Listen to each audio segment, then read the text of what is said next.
Hello, hello, hello.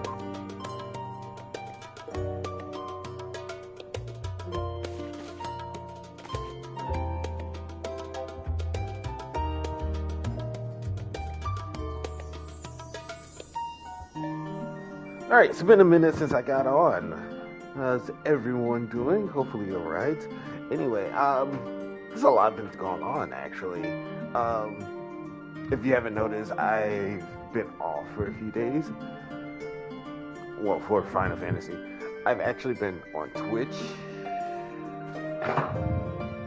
doing videos on there. I did a couple of Destiny videos. Actually, yesterday, me and a couple of the clans did a video for Apex. So we're gonna try to start doing videos more often on Wednesday as a group. And I'm gonna do Final Fantasy on Thursdays, or any story-based driven games on Thursdays. I don't know if Final Fantasy is gonna be the last one I'm gonna actually be doing. But without further ado, let's continue. I think the last time we was on, we just got back from technically the first, but further in the past at, I would love to say I remember the location's name.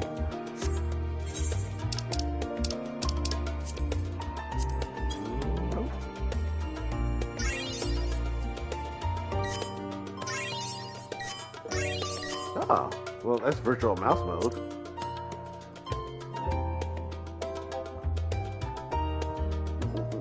The Unsundered World. Elpis, there it is. Yeah, we just got back from Elpis.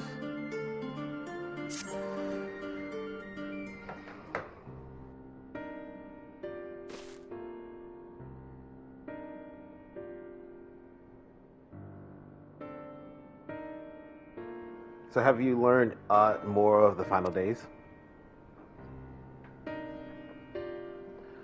Then the journey was well worth the risk. No doubt your newfound knowledge will be a great boon to us all. Unfortunately, during your time in the first, events have taken a turn for the worse. The Sires are running themselves ragged, trying to contain the spread of blasphemies, but it's a losing battle. To try and assert the where and why of it, Alize and Afino have been traveling all over. Of all regions they visited, Locus Aminos is one of the worst affected. Thancred, Estinian, and Graha took a detachment of allied soldiers here to offer aid and succor to those in need. But the province is vast. They only managed to visit a handful of coastal villages. It was an accomplishment worth celebrating still, but a drop in the bucket at best. In the meantime, Y'shtola and Master Matoya have been making a concerted effort to establish contact with Heideland and the Ethereal Sea, but to no avail. As for Tataru and I, we've been keeping a close eye on the Forum. From what we gather, they've been constructing a vessel to ferry people to the moon, an ambitious project that has likely been years, if not decades, in the making. However, since we've seen no sign of it thus far, I suspect it's still incomplete.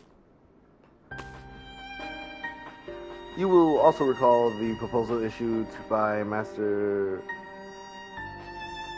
Fortune to the people of Razahan.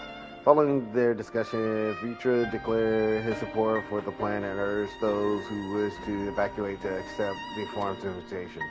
So far, so good, but that's where things get a little strange. Apparently, the Forum caught wind of the lunar teleportation and the Tower of Babel and declared to use it to deliver people to the moon instead of their mysterious ship. Therefore, to secure safe passage for Hanish refugees to the tower, Afano, Alize, Sini, Graha traveled to Galamo not long ago. Trouble is, the capital was hardly in the safest place to begin with, and now the final days have come to Galamo. Shortly after our friends arrived, they were sent to rendezvous with Master Fortunate Forjan. Ooh, that's a weird name. Then panic broke out, and our communications were severed. From what fragments we were able to make out before the link show went out completely silent, we can only assume the phenomenon was spread to the capital.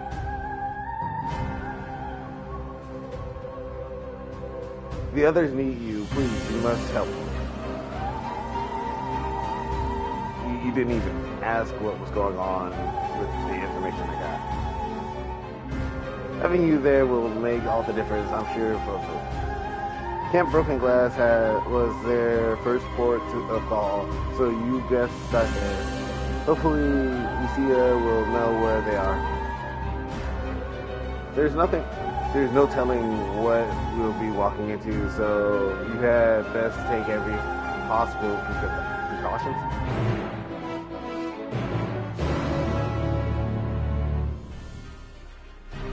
Oh, they have a poster of King Mugamon holding the rope. Huh.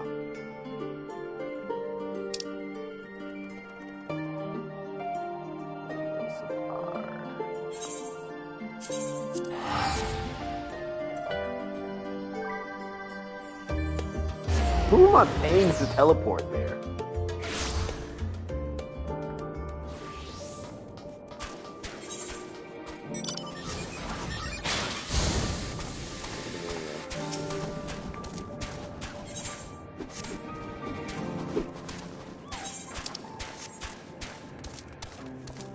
I hardly come up here, honestly.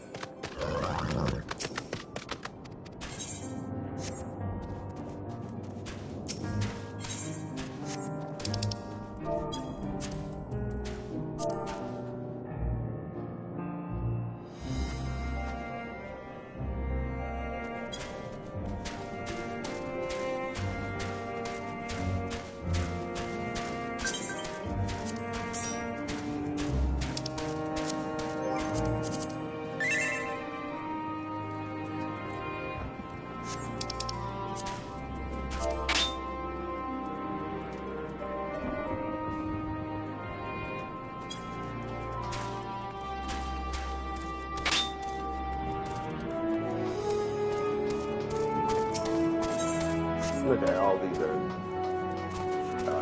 what you call it? Actually, did I go to that one?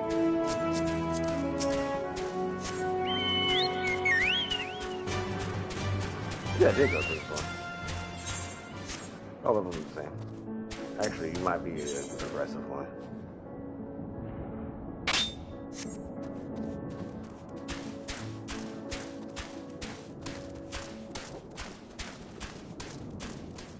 Well, I guess we're gonna go through the Crown of Immaculate.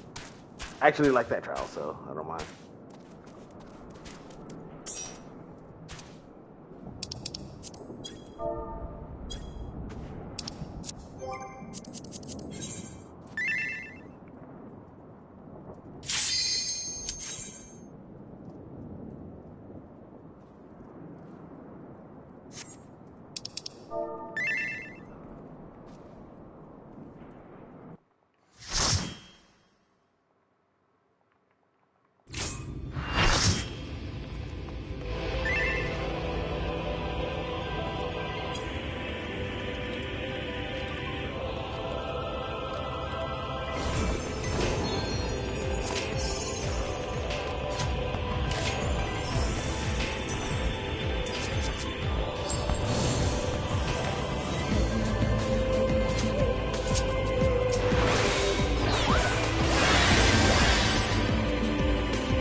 I actually really like this shot.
Your reckoning comes!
Oh, I did that on accident.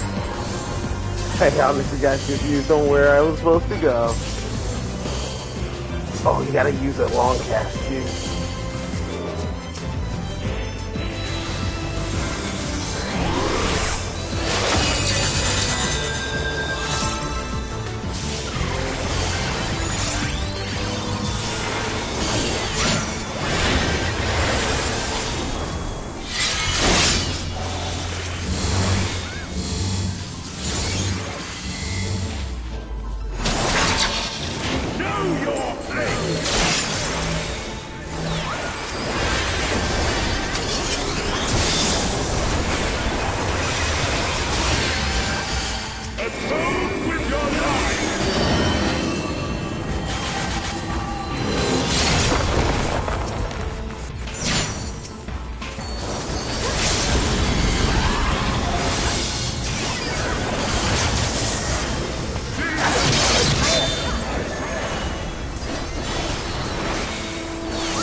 No accommodations. I'm upset about that.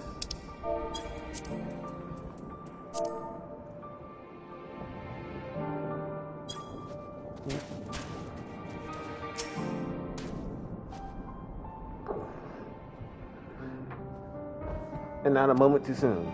The skies over Galamo are ablaze, but it's events on the ground that concern me. As you will have heard, your fellow Scions arrived ahead of you. We cut the customary greetings short after we received words from our troops on the Magna Glaciers that the foreign airships has landed. It was then that the heavens began to burn. I dispatched your friends at once and assured the refugees came to no harm. I would have you join them immediately. Additional support is en route, but we will discuss them later. I trust you are ready to depart. Alright, let's go to the moon!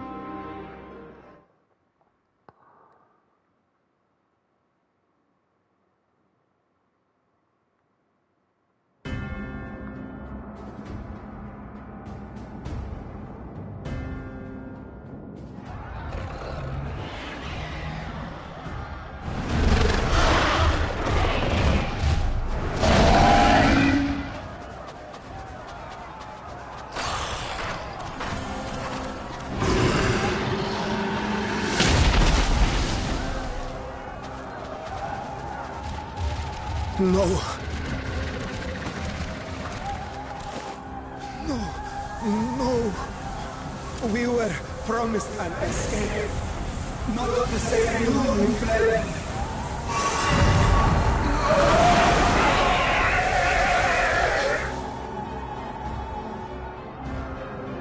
I shall not meet my final days here in this blasted waste. Calm yourselves. Your panic is our greatest enemy. Come, we must build a line of defense.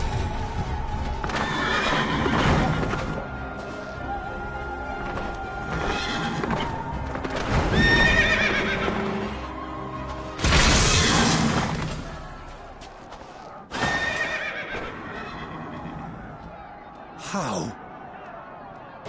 Leave the fighting to us, Father. You must lead the people to safety.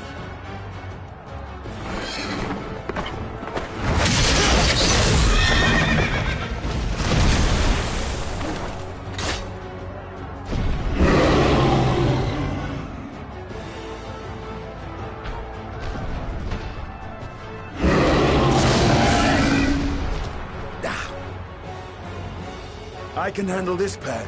You? Shall tend to the refugees. Let us be about it.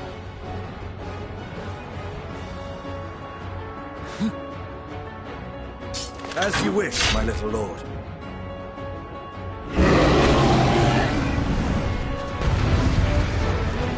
Oh, I'm Alpha. What kind of skills he learned?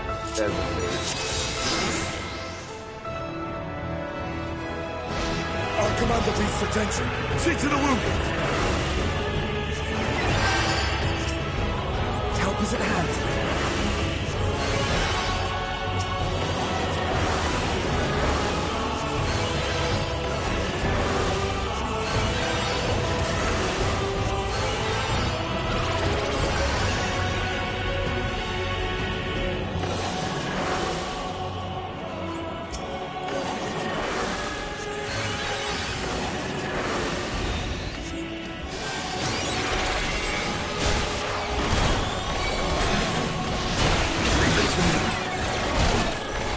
Okay, I see how this skills work. I don't have, I skip his skill pretty much.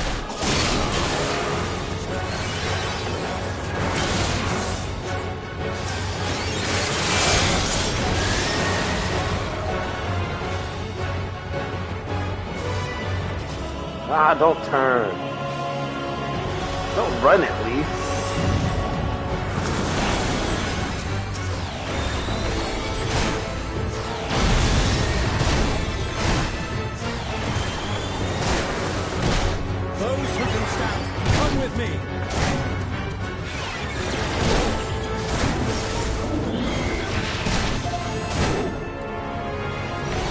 that was a one-time use, really? Oh, his dad is actually really cool.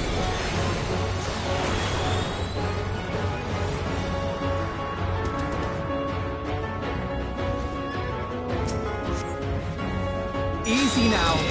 Deep breaths.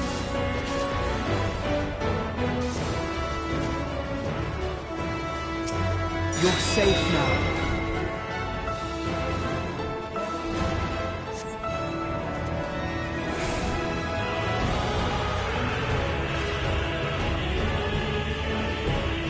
Worry not for the refugees, but for yourself.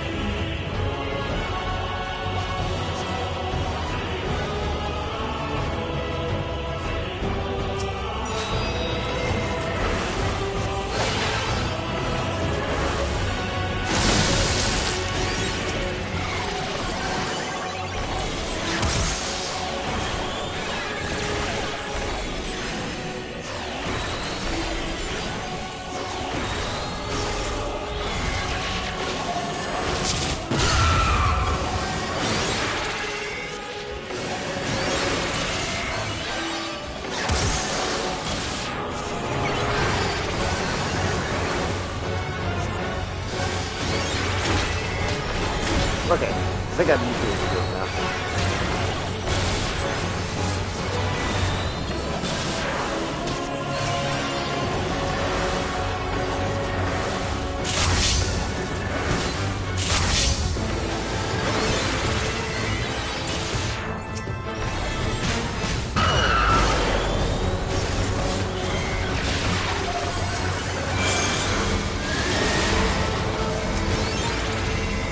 Y'all running through?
Dying.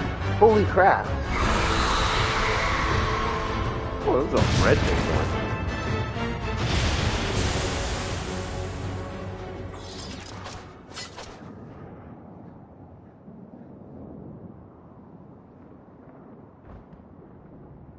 Help! Someone, please! What?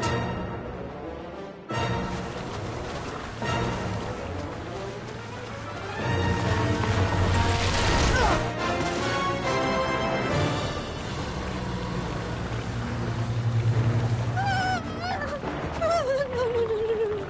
Don't.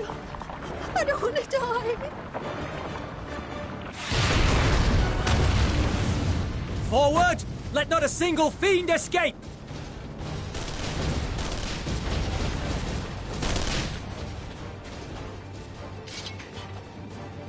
Wait, that's...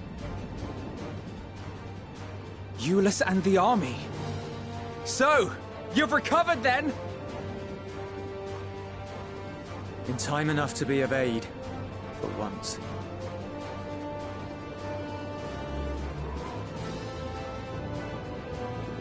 We can speak of it more later.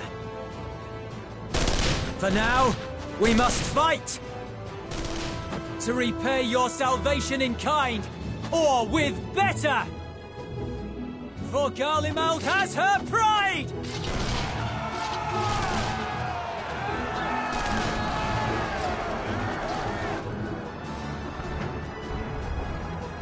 Of that I've no doubt.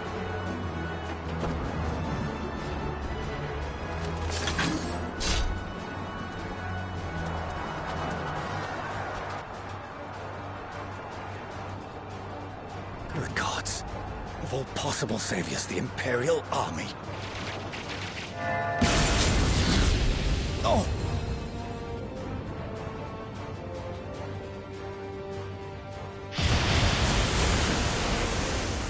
I had hoped to take all of them down at once. Think a withdrawal might be in order? Oh, sod that! You know who would never abandon these people to their fate. To be devoured by their former friends. That'd be beyond cruel. These beasts must fall here and now. Well then, I'd say it's high time we threw caution to the winds. So long as you spare me the heroic sacrifices. Now, let's go! Oh, playing both the Leviers.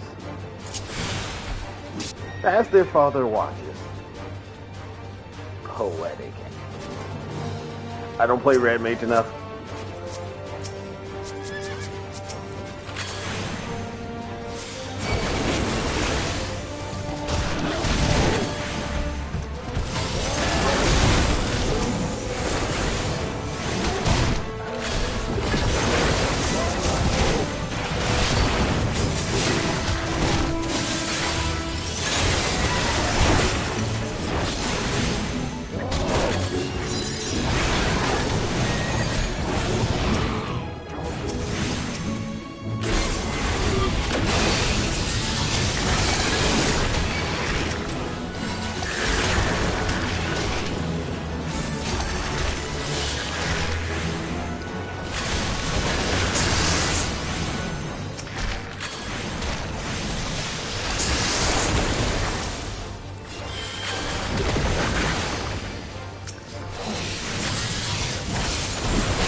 Flare is just like a magma bomb.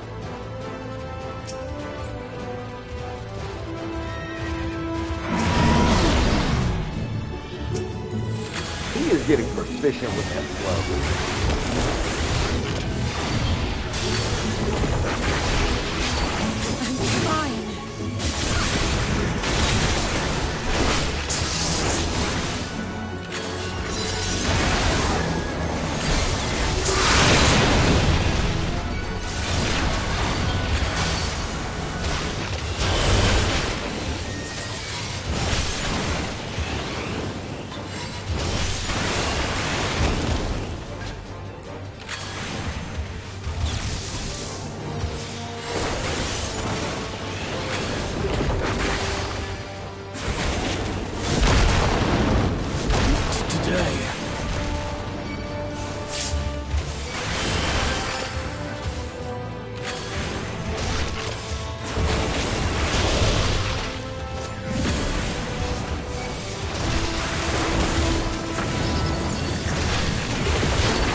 I hate that you did that.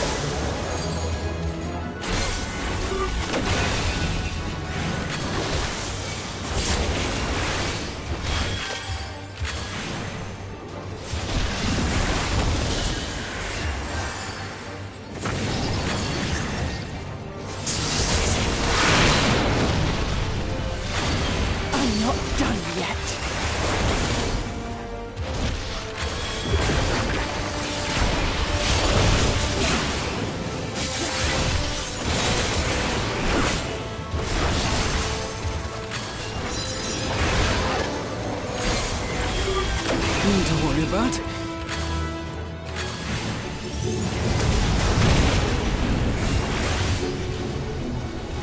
The air crackles with energy. Find cover!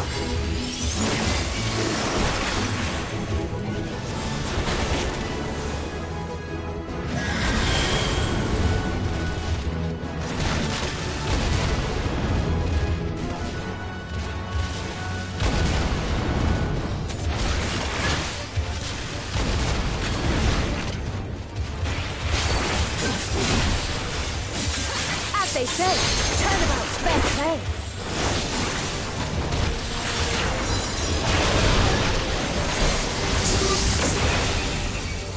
On guard.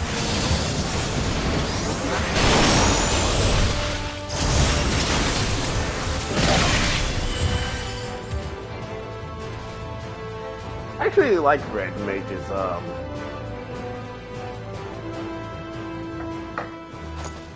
Limit Break.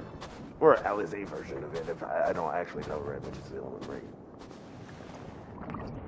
There's not the barest trace of ether. Maybe there really is no way to bring them back.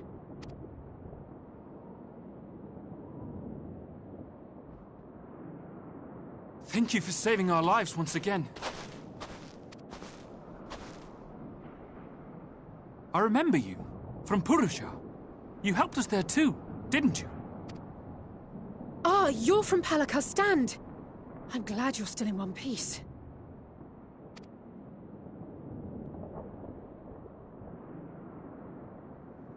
Or you will be, once I see to that injury of yours.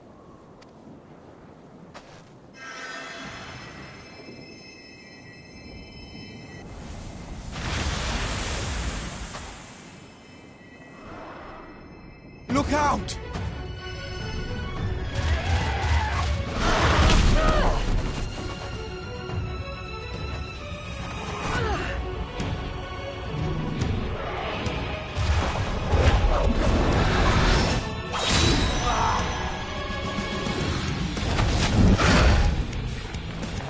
Get out of here! Quickly! He did a quick flop. I won't lose them! Not a one! This will be a brighter future! I won't let a madman's apocalypse ruin everything we've fought to achieve!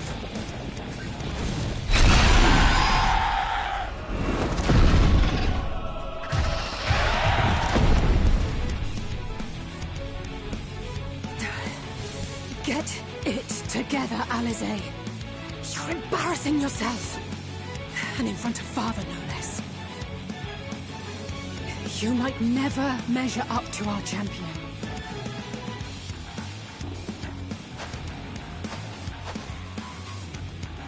But we ask too much of her as it is. You mustn't let Eorzea's hero fight alone.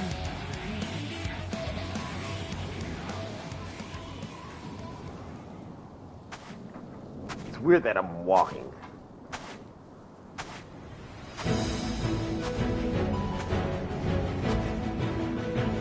Oh!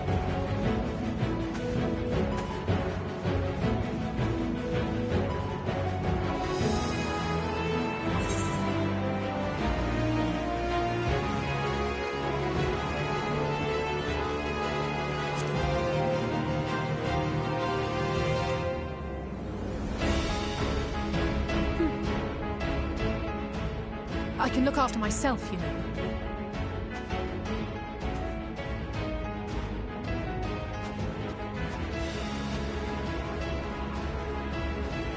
Everything's in order, I trust?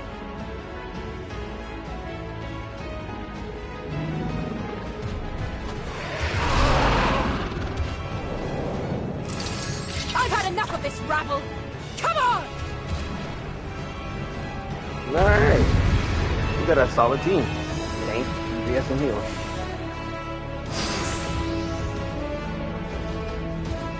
Oh, a trio for the ages.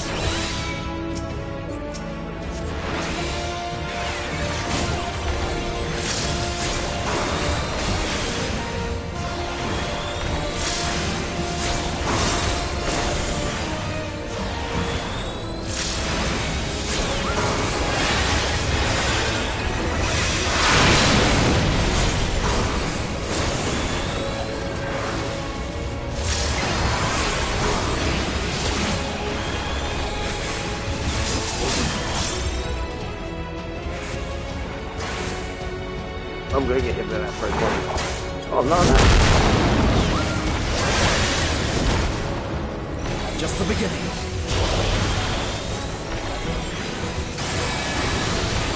Am I really that strong? Holy crap. This is minute to do valid. Both of them were casting magic.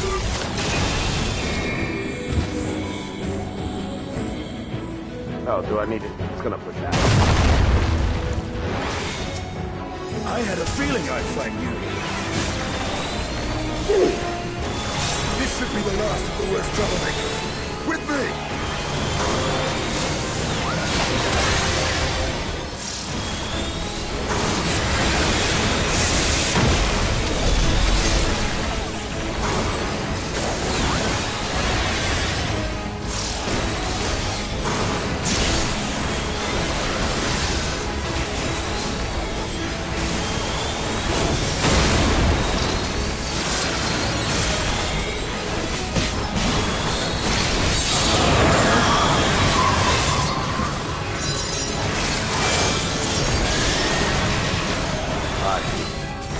One of the streams, well, one stream on well.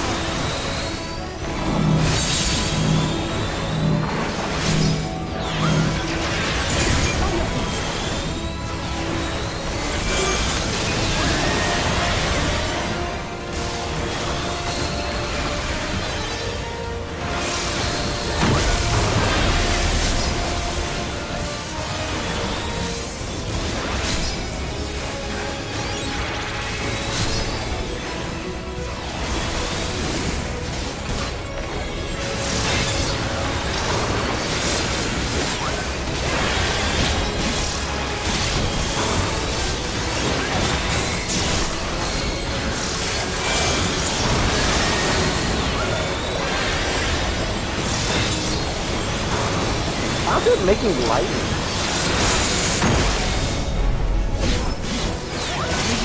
Oh,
oh, that was fairly.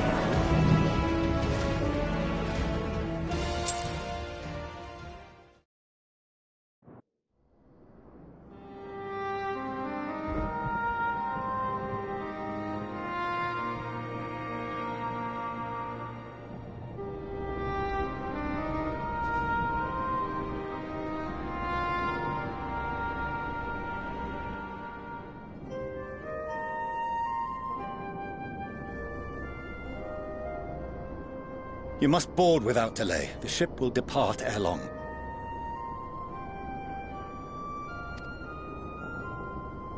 Your offer to host us in Sharlayan is most appreciated. But will the final days not soon fall upon it as well?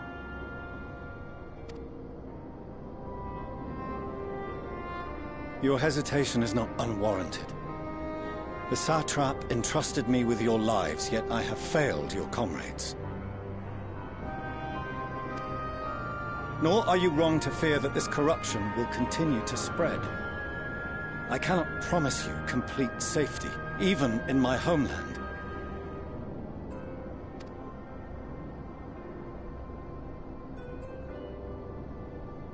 What I can promise is that I will do all in my power to protect you.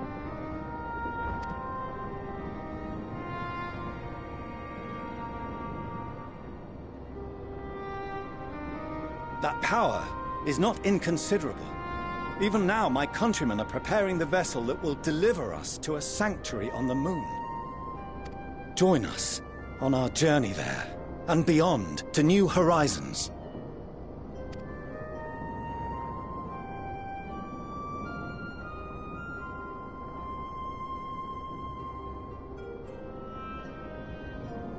We would be fools to refuse such a generous offer made in earnest.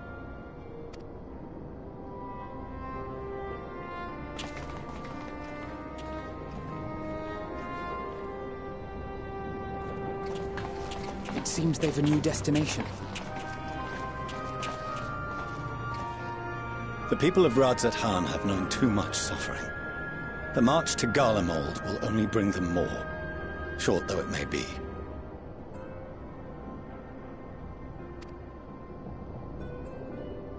I quite agree. Look after them.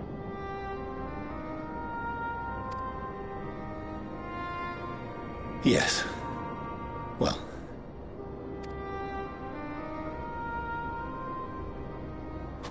Behind you! Just there!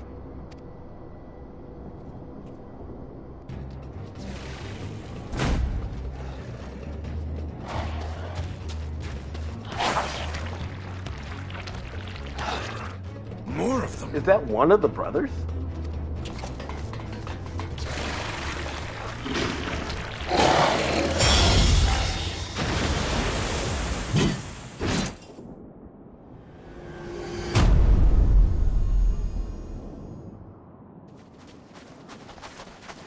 Xenos! Here!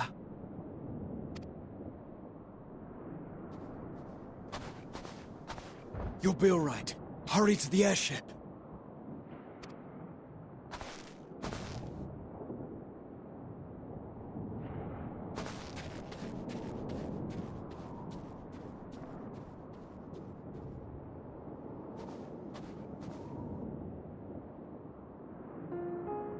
Why have you come? A heretofore unseen beast. 'Twas ripe for the slaying. Poor sport, alas. Unfit to temper my blade. Oh, for the love of... You cannot still be on about a rematch. That is, and has ever been, my sole concern.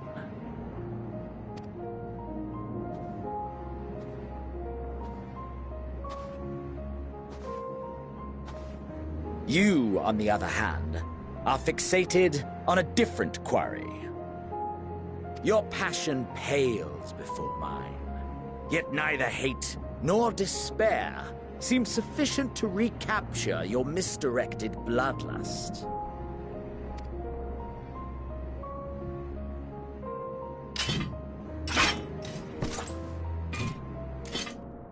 So, I hone my blade, and I wait.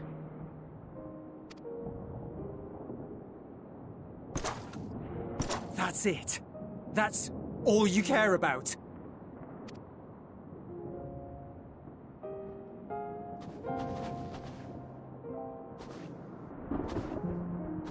Garlemald is in ruins. Our homeland, the nation you rule, is as good as gone.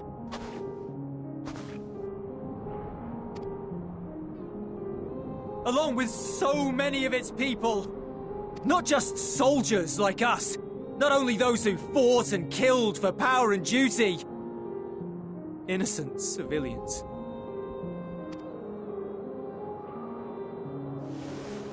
Murdered by their own flesh and blood. Lost and confused as they breathed their last. While we who survived with our lives and minds intact were left to freeze to death. The Eorzeans tell me all this was your doing! You slaughtered your countrymen! You did! For what? For nothing, in the end. So much wasted effort. You bastard! For your own sake, Eulus, you must control your anger. It will serve no one should it consume you and see you transformed.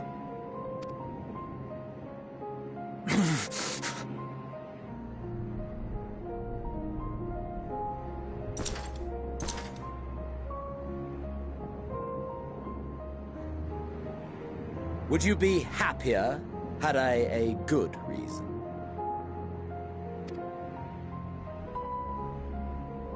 What? If my motives met with your approval, would you no longer resent the outcome? If so, then perhaps a beast's skin would suit you better. Duty, honor, morality. All constructs of convenience when put to proof. Surely the war taught you how easily power becomes the tool of the self-righteous.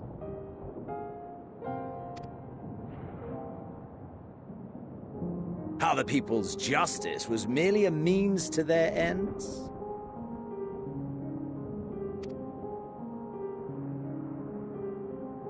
Yet you would ask me why.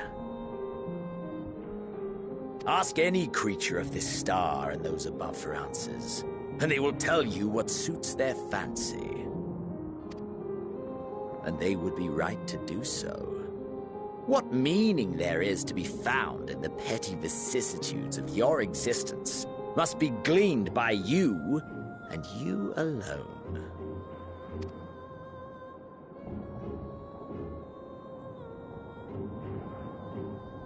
Should you seek it in battle in the fruitless pursuit of my demise, then come. Assume your rightful place as a notch on my blade.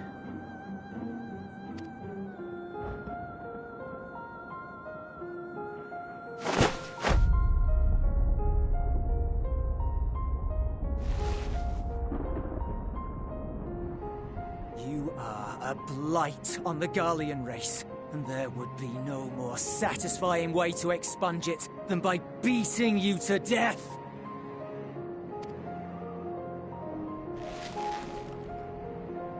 But I will not be party to another tragedy. I refuse to lose anyone else because of you.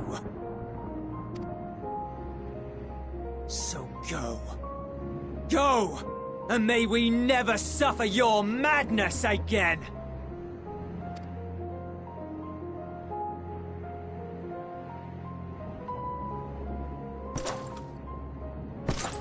Xenos!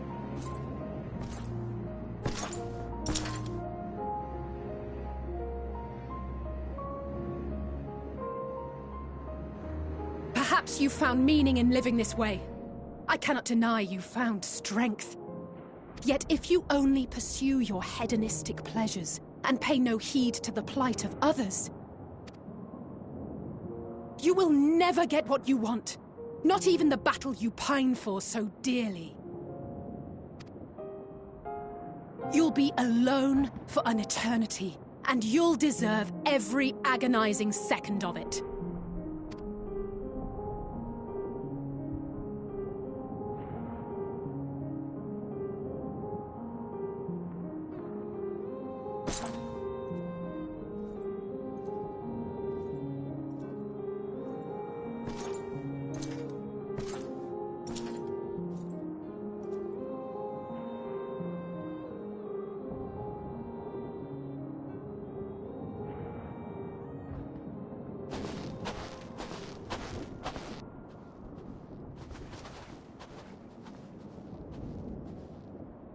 We're ready to depart. The refugee ships will be leaving shortly, but I've asked mine to remain for the time being. There's room enough for you to join me on it, if you wish.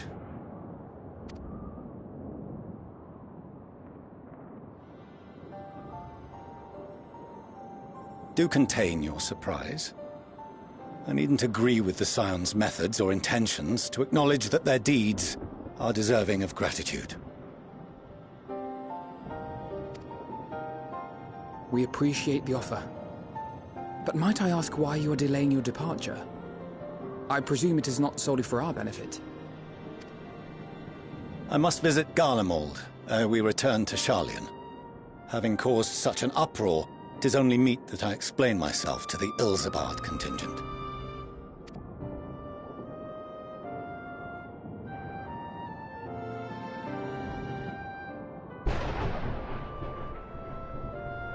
Allow us to accompany you then. We should be glad to facilitate, given our familiarity with all concerned.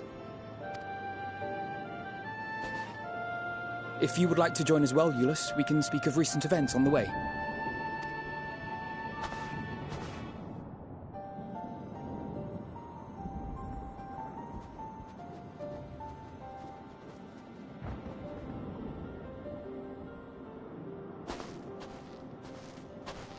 He'll be after your seat on the forum next.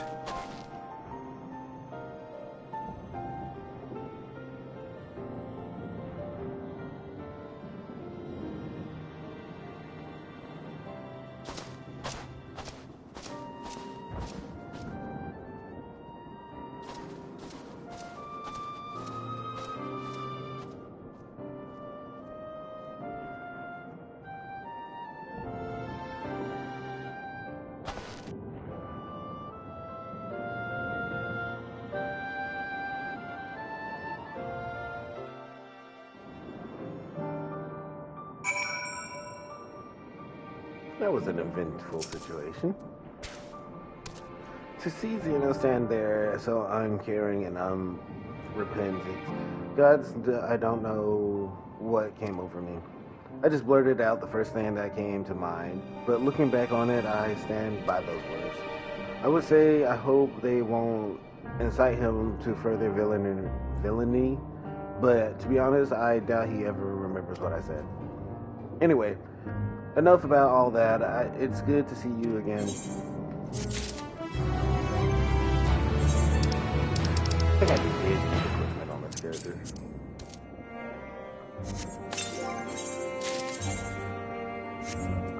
No, I did not. Oh, it goes to my inventory.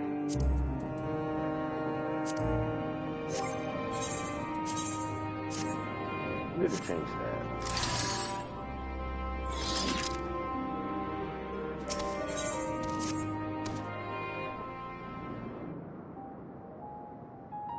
No major injuries then. Good. I briefed the recovered soldiers and sent them on their way as quickly as I could, but nevertheless feared they would not make it in time.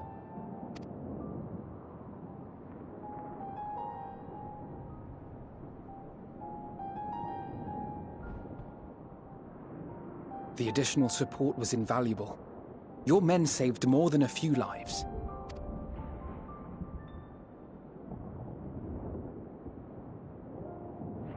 Though not all, I regret to say.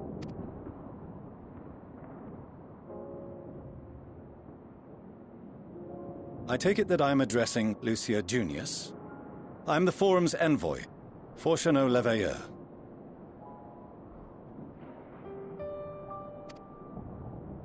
And you are owed an explanation for these most dire developments.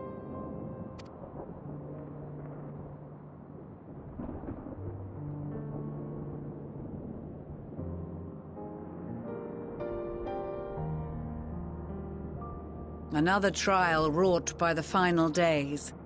I was beginning to suspect as much. You doubtless feel some consternation having been forced to abandon your original plan. But trust me when I say you were right to send the refugees elsewhere. Beasts have been sighted within the capital. Perhaps it was a stroke of grim fortune that the population was decimated beforehand, as they've yet to appear in any great number, but in time. In any case, Maxima leads the remainder of the contingent in an effort to cull the creatures and evacuate the populace as we speak. Once the airships are taken to the skies, I pray your men can be persuaded to join him. You'll permit us to retain our weapons? I wouldn't have sent you after the Scions were I expecting you to stab them in the back. And I, for one, would not consider past transgressions more relevant than future contributions. Regardless of the circumstances that saw us at odds before, we need men of courage now, more than ever.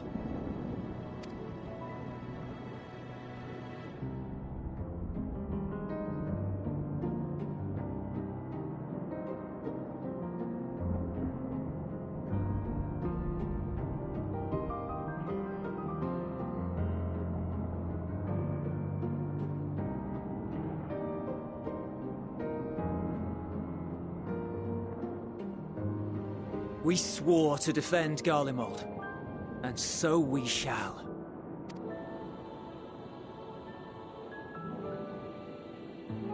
It seems you have everything under control. You will excuse me then, for mine own duties await. A moment, Master Fortuneau. You did desire to express your appreciation for services rendered, did you not? I did. Though if you intend to again ask that Sharlayan alter its course, you will find my gratitude insufficient. 'Tis nothing so onerous. I wish to hear the details of this grand endeavor of yours.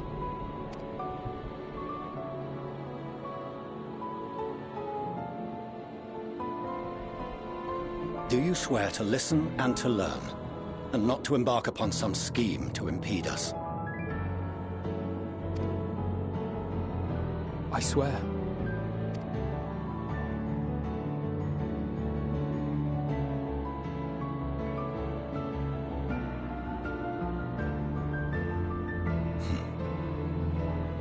Any other I would doubt, but you I trust to keep your word. For not once have you broken it. Very well. I will request that the Forum make you privy to our plans. You may await our summons at the Baldessian Annex, assuming the decision is in your favor. Does that suffice? It does. You have my thanks. Excellent. You can regale us with tales of your most recent sojourn to the First while we wait.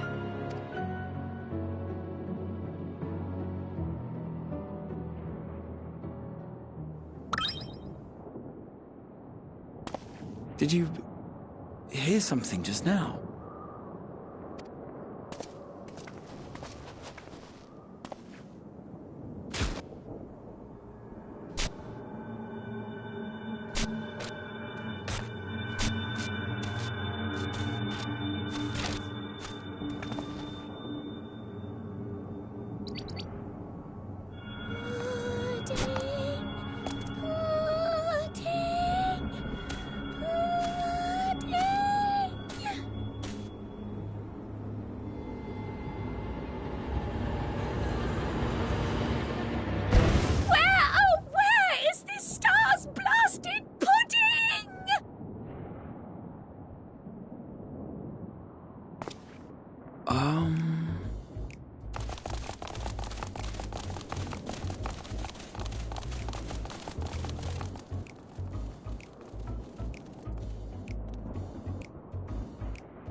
Dawn may banish even the darkest night, and to this bitter clime bring warmth and comfort.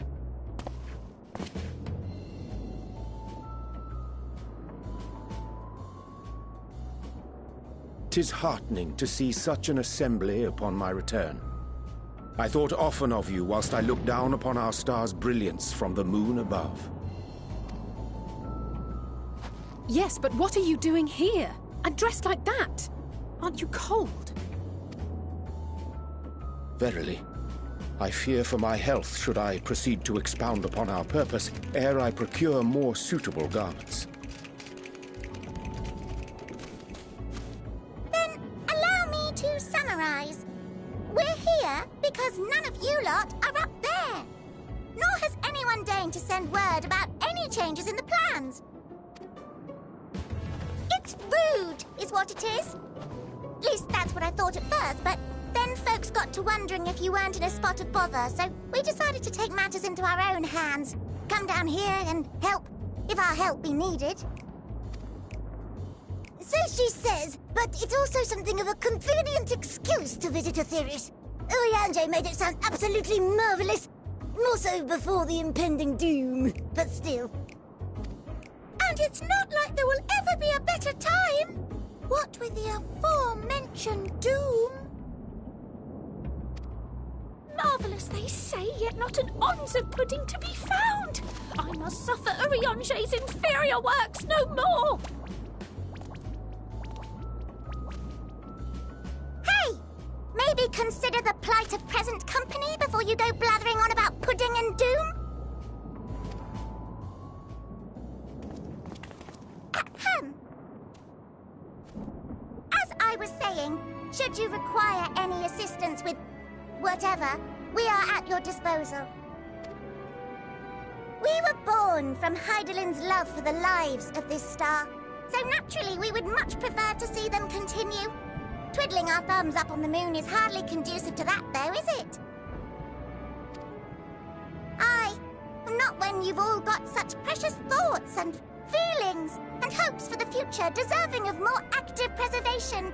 Speaking to Urianger made us realize that while we've carried out our duties to the letter, we've failed to fulfill them in spirit. From there, it was just a hop, skip, and a jump towards resolving to do better. So please, show us how. Help us help you.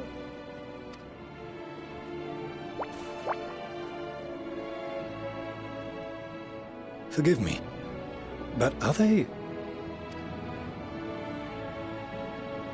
Thy distant collaborators, indeed. Hail, fellow! Well met! You'd be a member of the Forum, would you? It's an honor and a pleasure to meet you at last. I'm Livingway, Hydaelyn's right paw! That last bit is very important. As am I, if I may humbly say so myself. I bid you welcome to our star, Livingway.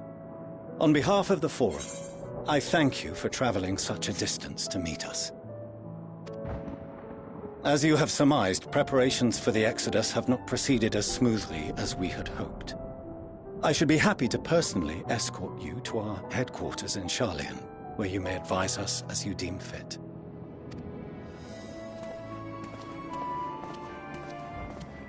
'Twas with reluctance that I set aside the great work of readying the moon for habitation.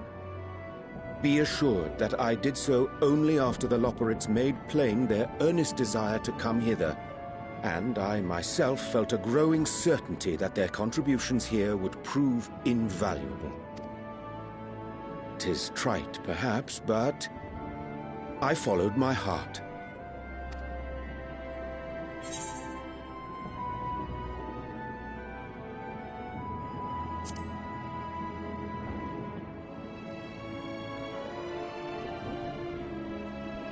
For a time, at least.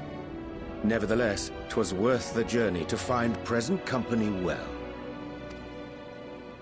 Will thou attend us at the Forum and lend...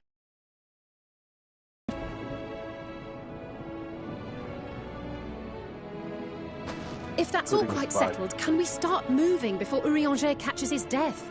Even I'm freezing out here. Oh, I dare say you'll warm up quickly once you're aboard the airship. Sat shoulder to shoulder with our fur-covered friends.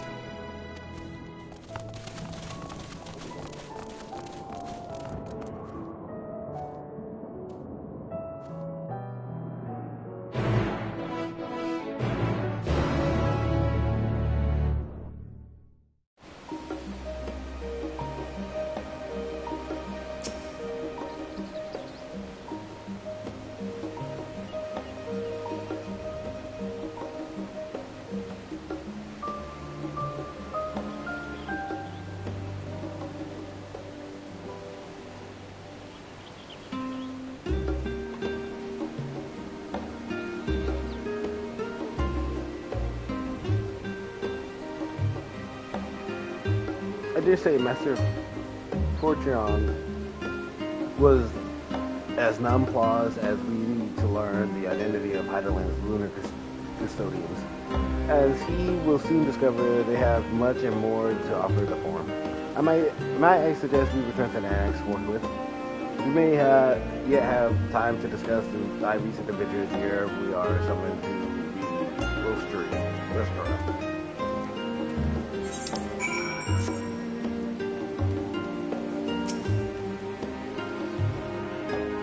Pardon me, madam. I could scarce help but notice the sightseeing log young person. I wouldn't happen to be a adventure of my niece row about you, would you? Ah, so it is you. Pleased to make your acquaintance. I am Babbitt Ironheart, Millis and Season Explorer. But B.A. dear, lend me that log of yours. Millis told me all about how she helped you embark on exploration with you all. So it's only right that I share with you some wisdom of my own. Let me see here. Oh, I can't forget to mention that one. And you should be all set, dear. I jotted down everything I heard about the most remarkable vistas the realm has to offer. Of course, a few notes I share are not more than rumors, some describing locales so fantastical that I can barely believe they exist, but as I always say, the true joy of exploration lies in the destination but in the journey. So go forth, dear, and see what sort of journey these ends take you on. That sightseeing log of yours won't fill itself, you know.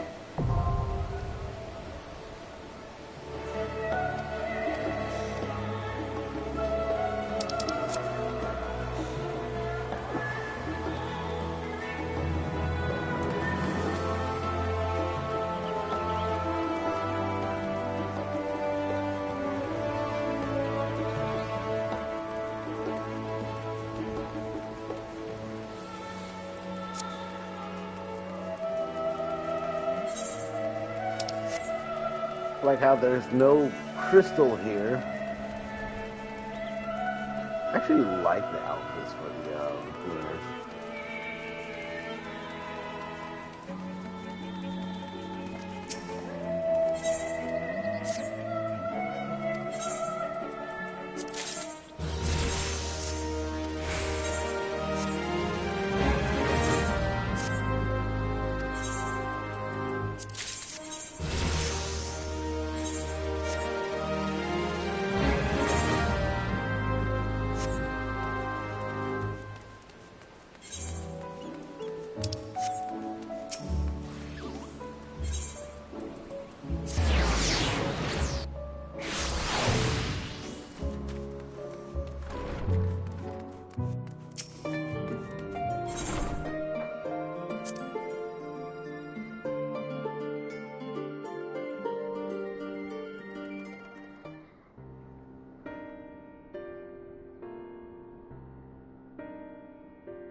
Not that I'm complaining, Urianger, but I wasn't expecting to see you quite so soon.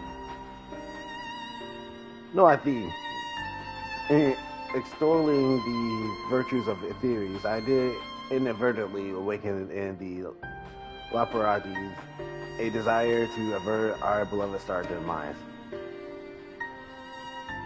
Krell tells us you have obtained new knowledge that may aid us in our ongoing efforts. And news to share regarding our study of the ethereal sea, but your findings are certain to be of greater interest, and so I would rather hear them first. To what revelation did Highland's Elpis flower lead?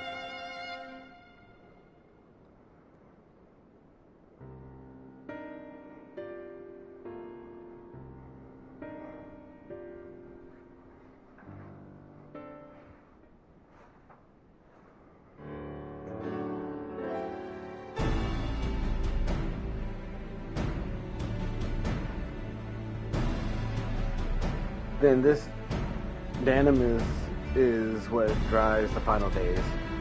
If it and Akasha are one and the same, this all but proves Nadahan's theory. We're an entity, their sheer force. Through sheer force of emotion to channel this vast dormant reserves into a raging river. Its power might surpass even that of ether. But if Aksar is so replete with ether, said entity would need to be outside its influence to effectively manipulate the dynamics of the great expanse.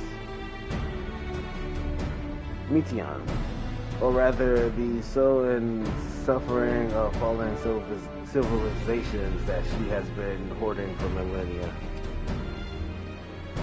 Until anguish and fear and hatred drown from every corner of the universe, all for the single purpose, the destruction of the theories. Then our foe is no longer some unknowable calamity. You have but one aim, to defeat Meteon. We make it sound so simple, but you're not wrong. Vanquish Meteon and we deliver the world from the final days, but to even attempt it, there are two conditions. First, we must determine her location.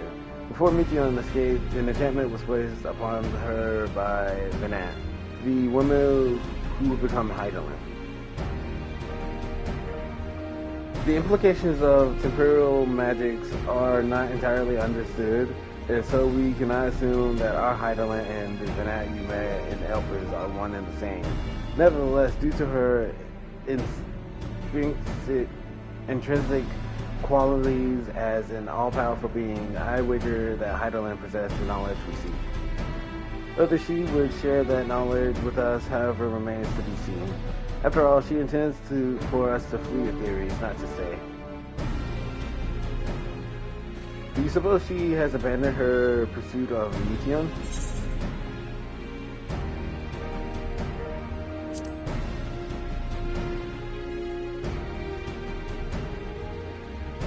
That's my impression too, otherwise she wouldn't have used me as a conduit for her will, or provided clues such as the Eplis flower. I believe she has been waiting.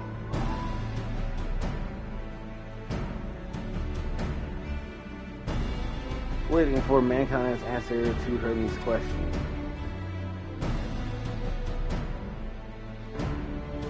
So what's the second condition? We must find a means to reach Meteon. Naturally, our chosen method will depend entirely upon whoever she has made her nest.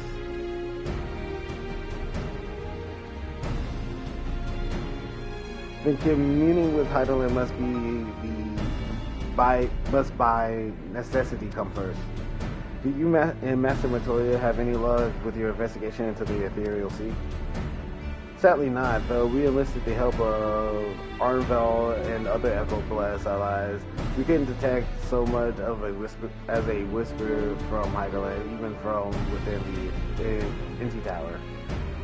Master Montoya is of the opinion that in the years since abandoning it, the Forum has found some other method of receiving instructions from Heidelin. If so, it would most likely be some form of apparatus for observing the Ethereal Sea, but closer to home.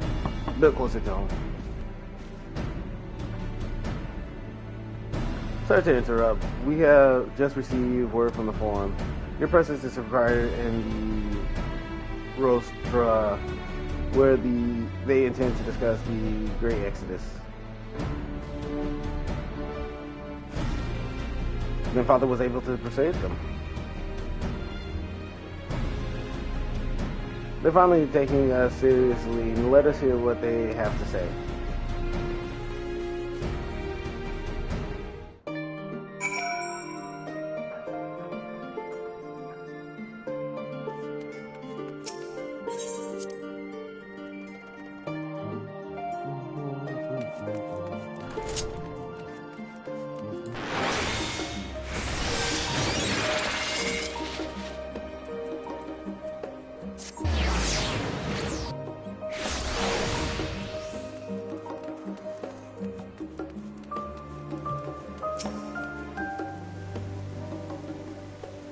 forum is in session, as such, the rosary is closed to visitors.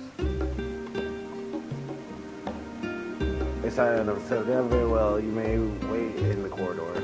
Of course, entry will only be permitted on the condition of your armaments at the door. Lest you forget, this sacred institution holds rational discourse in the highest. The unpleasantness of implements of war are expressed forbidden.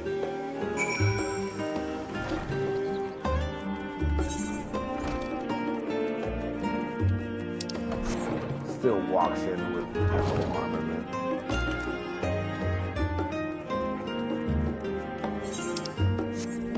Why is the waiting room on the other side?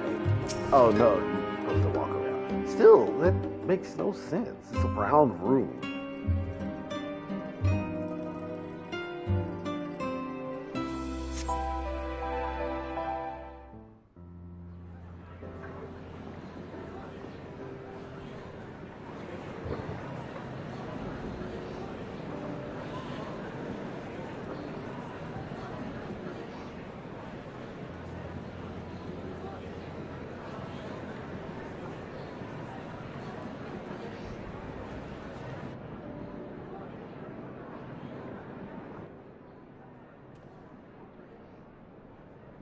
There is a matter I wish to raise with you before we enter.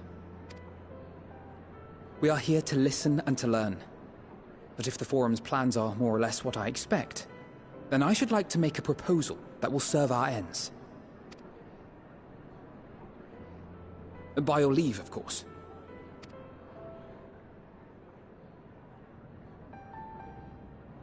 I don't see why not. Your words and wits have gotten us this far. Agreed. I will present our queries so that you may consider the most advantageous way to advance your proposal without distraction. Thank you, everyone. If I may have your attention, the ad hoc session will now commence. The purpose of today's assembly is to brief the Scions of the Seventh Dawn, at their request, on the Great Exodus. You may enter.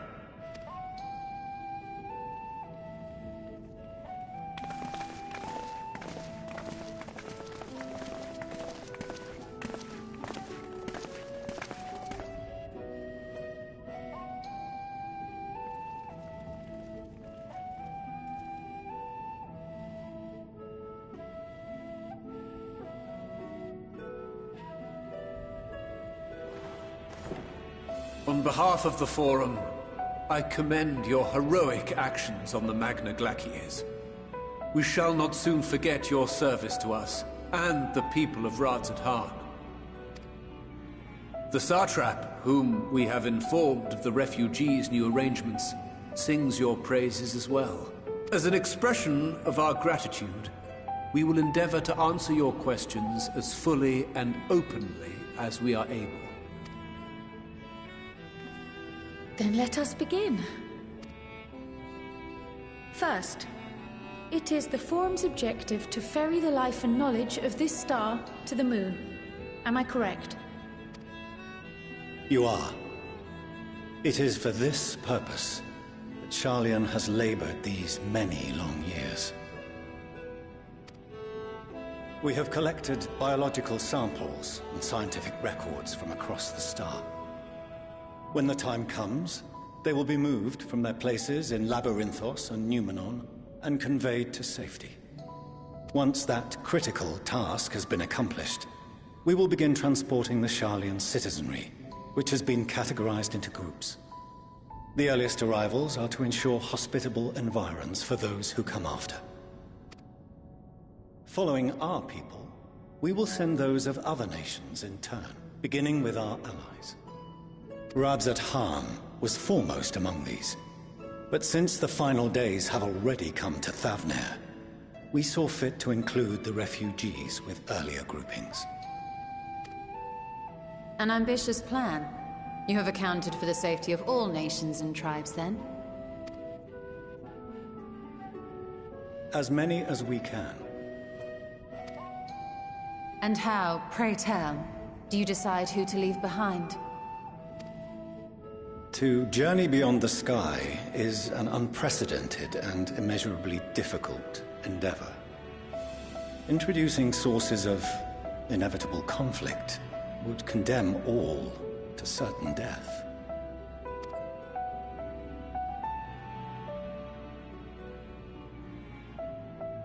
Questions as to the validity of that approach aside,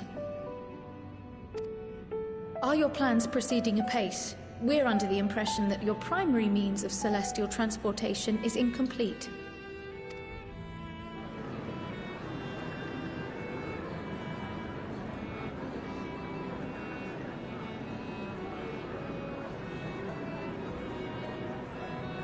If only in that it does not meet our optimal parameters, that is correct. This Ark, as some have taken to calling it, is fully operational and could be launched even today. However, the final days have progressed more quickly than we anticipated. At present, the ship is incapable of attaining speeds sufficient to meet our evacuation targets. Should we put the vessel into service, as it is now, we will be unable to travel to the moon and back quickly enough to complete the necessary number of trips. Precious lives and knowledge will be lost. Seven hells. Is there anything to be done? The ether burner, the primary means of propulsion once the craft is in the space between stars, is undergoing testing to determine whether it can be made more efficient. Though cargo is being loaded for the initial phase of the Exodus, we are prepared to continue our experimentation up to the day before launch, should it prove necessary.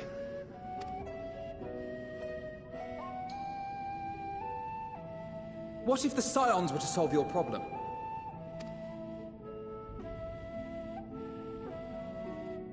We shall help devise a means to improve the ether burner's efficiency, on 2 conditions. If we succeed, you must allow us to meet with Hydaelyn.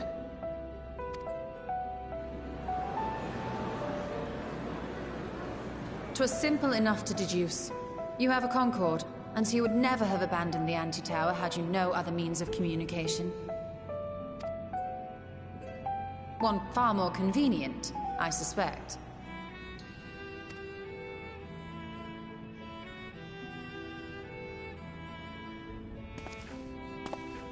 The second condition, also to be met upon our success, is that we be permitted to propose another use for your Ark.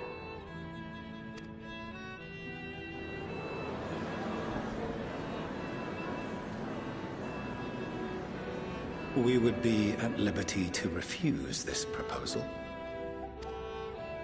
Of course. If we cannot prove its merit to the 99 here, who are we to stake on it the lives of all peoples of this star?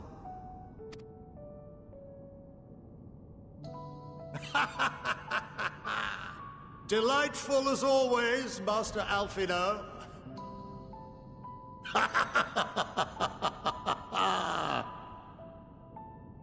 Oh, we couldn't have asked for a finer plan. Allow us to solve this complex engineering problem of which we were entirely unaware until moments ago. What could possibly go wrong? The satire writes itself.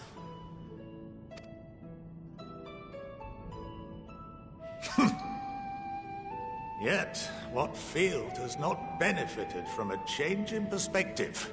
When we are at wit's end, what we need is not the same dry theories recited ad nauseam, but fresh inspiration.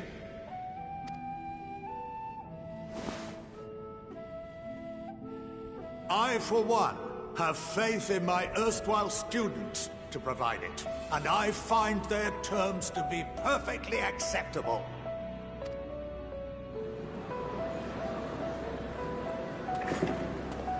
Order! Order! We have no time to waste on debate. I call a vote. All in favor of agreeing to the Scion's terms?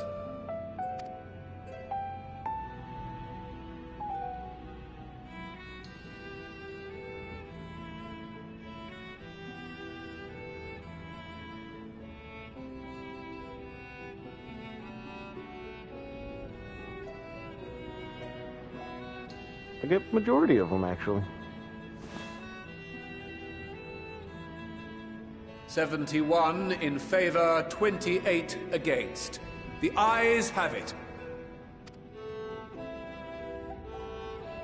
Fortuneau, as the architect of this project, you are the best candidate to show them its current state. And bear in mind that regardless of your personal misgivings, this is the will of the Forum.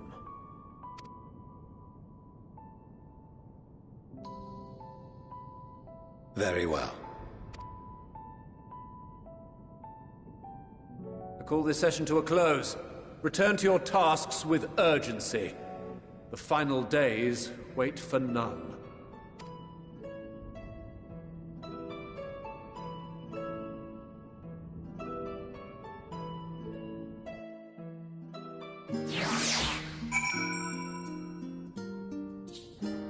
Alright, time to be rocket scientists. Sorry about not letting the rest of you in on my plan. I was admittedly thinking on my feet for the most part. But since we require both a means of communicating with Heidelin and reaching Meteon, and in the spur of the moment, I saw involving ourselves with the completion of the arc as a way to work towards both objectives simultaneously. However, we must first keep our end of the bargain by solving the problem of the ether burner. I like to think it's not a challenge beyond our combined expertise, or at least the expertise of our extended circle of associates. It must behoove us to learn how an ether burner actually works before we attempt to improve it. Go.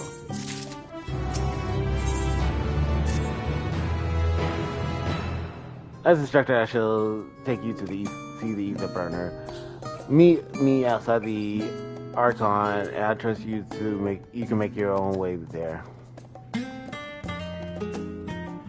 So the Ark is being built in Labyrinthos. Partly surprising, where else could they conceal such a massive undertaking? Makes just about half of the Labyrinthos was actually just not there. I like how they just give me teleportation fees.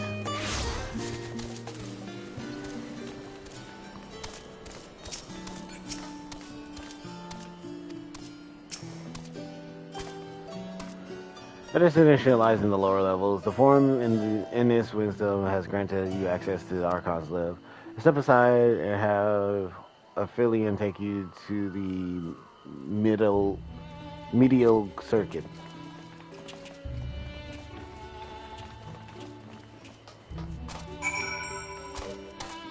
Nah, Kelly's get to see it too. I kind of want to change Kelly's color again. I like the purple, but I want to go for something else.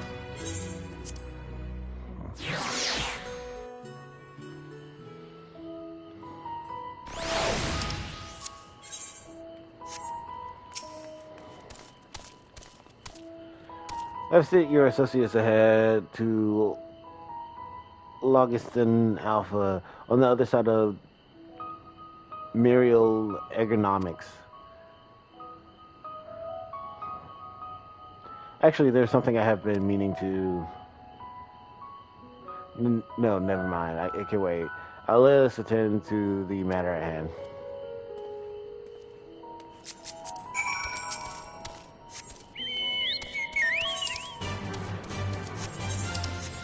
Oh, still have the,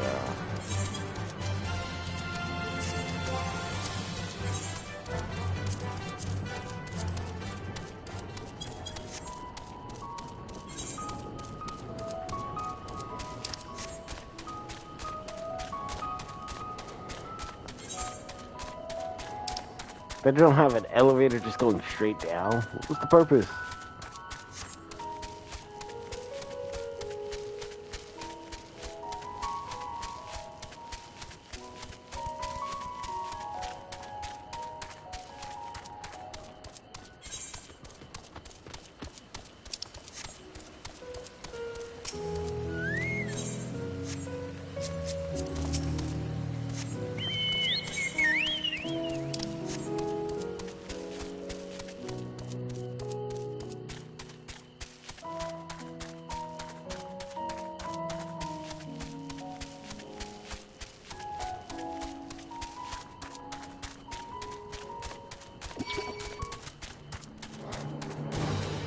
Freaking garlic.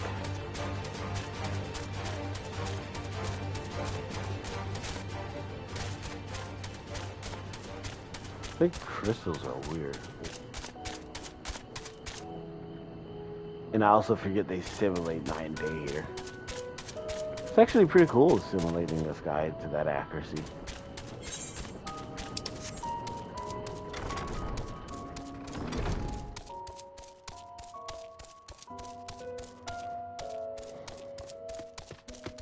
They're downstairs? Out there.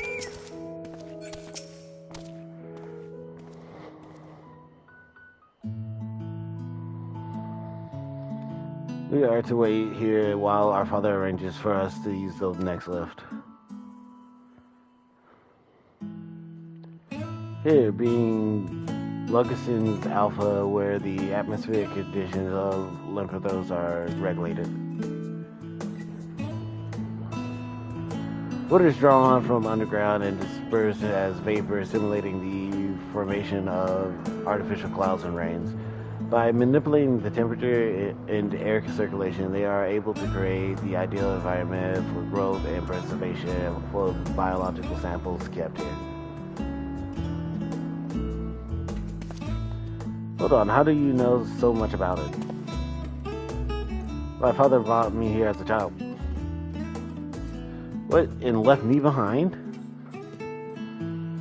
Actually, you're the one who left me behind when you were off somewhere with grandfather. The night before, you had been asking father how clouds are made, so he decided to show me. It was fascinating. I peppered him with questions the entire time. It is all too easy to take for granted with many interweaving aspects of the natural world to grow inward to the wonders. But having grand and understanding of the complex mechanisms employed by the Laparatis in recreating a similar environment, I have come to view such process in a new light. The subterranean gardens of Lemprithos, the lunar prison forged to contain the ancient Zodiac, the habitations built for all mankind near the moon's surface, each unique yet undeniable similar. It is no mere coincidence.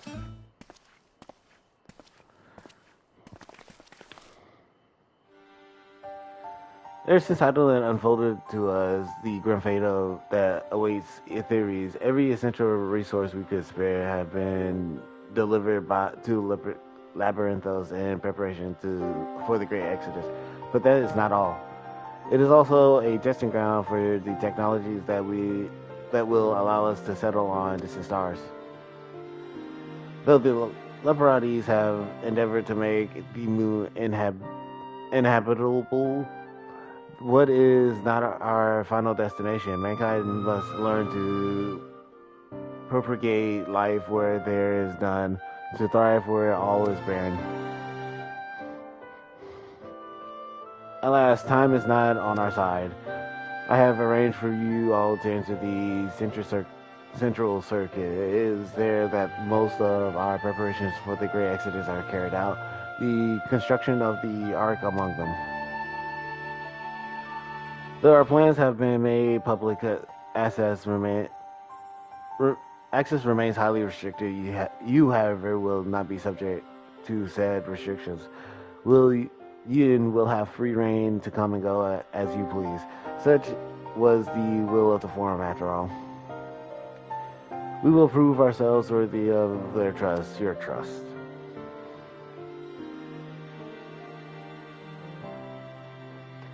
Well, then let us proceed.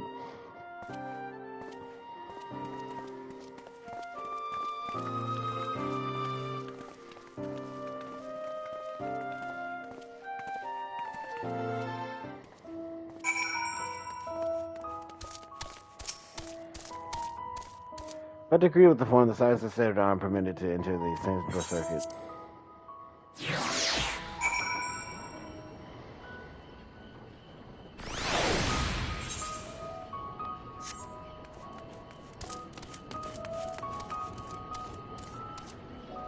Oh, it's in its own separate bubble, guarded by a shield.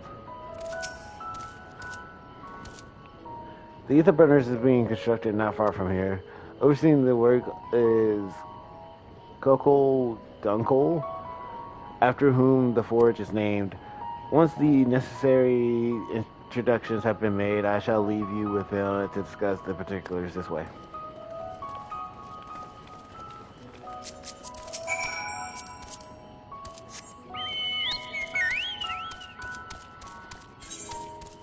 What would they name him that?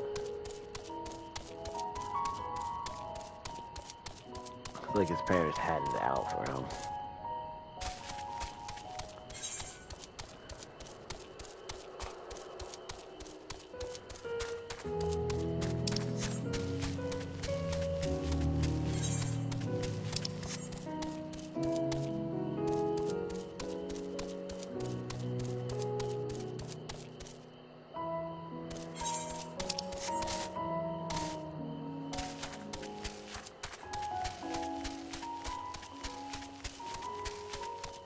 There's shields all over the place. Why are they shielding? This seems wholly unnecessary.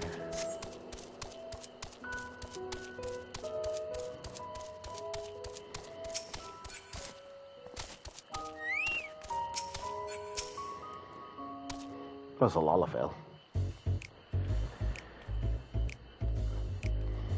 I could swap them out. No, been there, done that. Damn near lost me eyebrows. Think, Coco, think!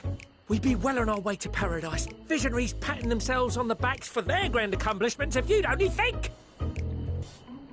Yes, that does sound rather lovely. Yeah! I mean, Master Force, you know, what a pleasant surprise. We're not blasting off already, are we? The schedule remains unchanged, for better or worse.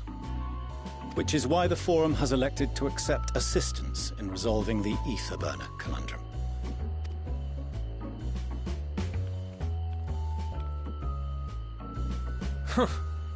Not seen you lot down here before. There are Archons among their number, but engineering is not their expertise. Nevertheless, the Forum concedes the slim possibility that they may have insights to offer. If not, you are at liberty to return them to the surface, by whatever means you see fit. I assure you that won't be necessary. Now, about your troubles with the ether burner. Aye, aye, I'll walk you through it. Suppose I could do with a change of pace. As the name ought to tell you, the ether burner burns ether, ambient or otherwise, and transformed. Even out in that black void where the ether's right sparse, it's strong enough to move our arc. And it probably won't kill you like an actual bomb.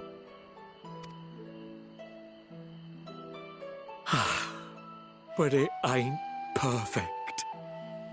According to my calculations, to travel to the moon and back fast enough for the Forum's liking, the conversion rate needs to be 6% more efficient. A measly 6%, you say? But if I could have squeezed even another 0.6 out of it, don't you think I'd have built it that way in the first place? Hast thou consulted with the Loperites? Yes, they too are conducting their own research, for lack of a ready answer. The moon's propulsion systems are considerable, naturally, yet they are commensurately massive. It is no easy feat to convert their technology into an efficient means of propulsion for a teeny tiny toy boat, as they say, and as I most certainly do not. Yes, exactly! Damn it all, I asked for refined adamantite and they send me uppity rabbits with inscrutable, ancient, incompatible technology!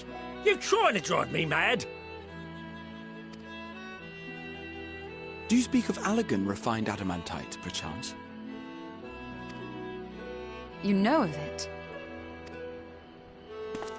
Only in the most general terms, I'm afraid. 'Twas an alloy of Allegan make, but the secrets of its production were closely guarded. As I recall, The record stated it was vital to Dalamud's construction and launch. Aye, that's the stuff. No material more conductive far as I know. Slotting some ends like blowing up a dam and watching the river of Aoife. Ice. Why not get to this round of sampling? Let's see, say our farewells and return to the others.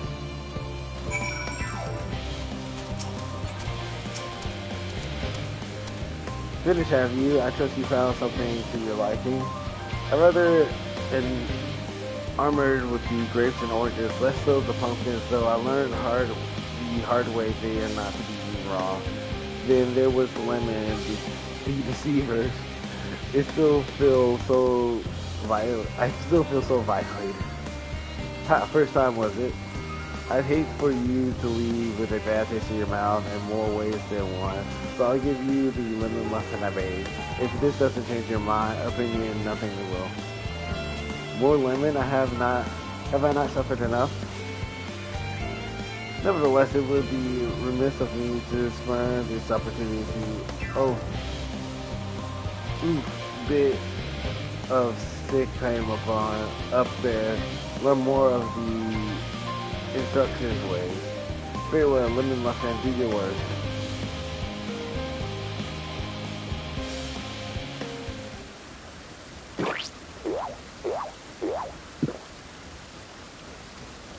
This is delicious. Although it still did take hint of lemon, it complements the sweetness of the dough to create a perfect harmony.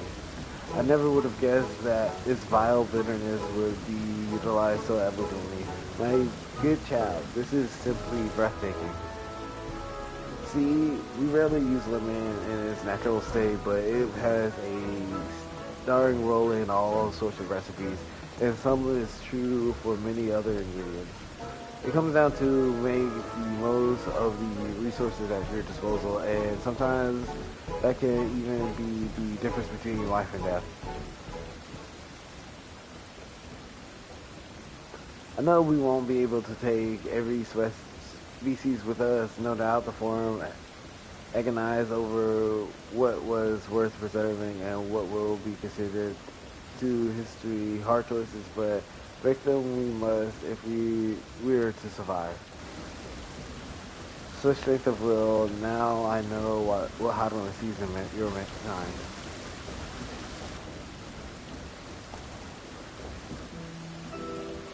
Mankind, the Laparatis, we were both born from the accumulated knowledge of the ancients.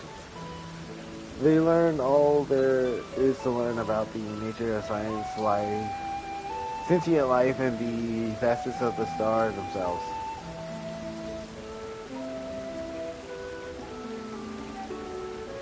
Once our civilization has fulfilled the basic requirements for survival, it will inevitably seek to eliminate all forms of negative and achieve perfection. And therein lies its folly and its downfall. For perfection is an unattainable ideal. It is the paradox of the immaculate care. Yet civilization, since time immemorial, have deemed the pursuit of perfection as progress. They pay no heed to the cost of incurred in their futile quest, and all too often become the architects of their own demise. Their dreams forever unfulfilled. What then is the alternative? The answer lies in knowing that our existence can never be perfect. To be content with what we have and make the most of it.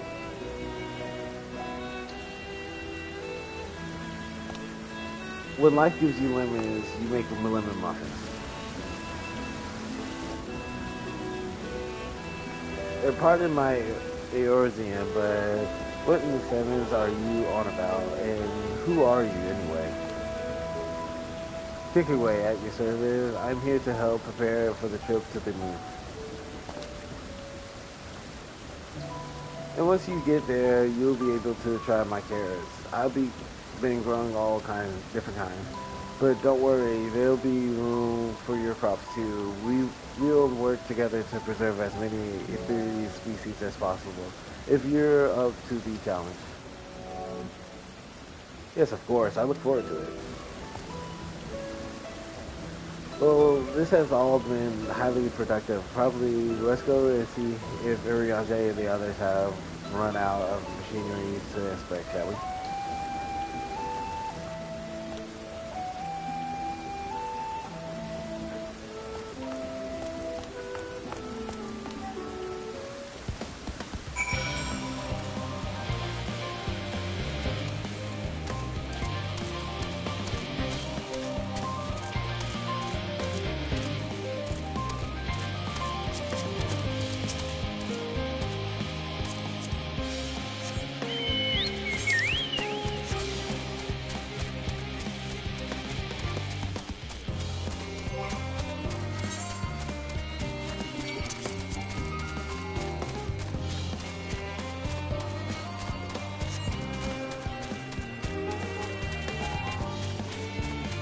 I kind of want lemon muffins now. That food sounds really good. I do like muffins.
Guess that was indeed more verbalizing a side to express my emotions day. Do you want to know why?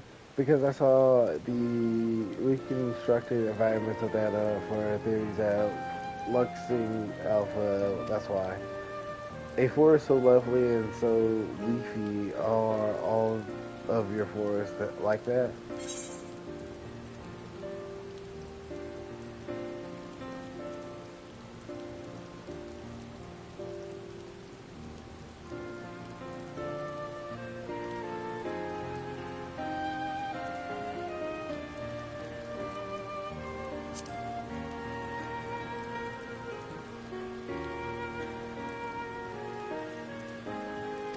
I say, with a star so wonderful, it comes to as no surprise that you're reluctant to leave it behind. I was a fool to think otherwise, to assume that the moon was something worth being proud of. How ridiculous we must seem to you, trying so hard to yet achieving so little. Not at all. They are no less worthy of their uniqueness. I thought I heard tiny voices. Thinker.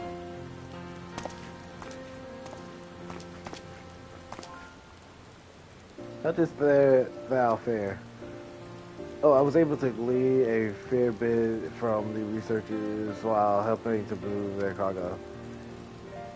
Preparations have proceeded without interruption here, despite news of the coming in. We have the forum leadership to thank for that.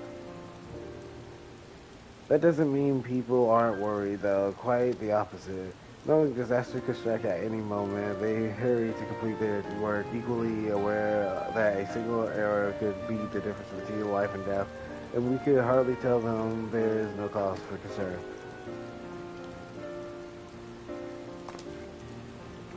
Perhaps not. Though aided by our goodly growing way, we may yet find other ways to lighten their burden. Me, but of use to people, I'm honored that you would think me so capable, but I'm not sure that I'm up to the challenge. Nevertheless, I believe in thee. If you say so, I suppose I can't hurt to try. I passed someone moping in the western plaza that looked to be in need of a helping paw. Perhaps you might start with him.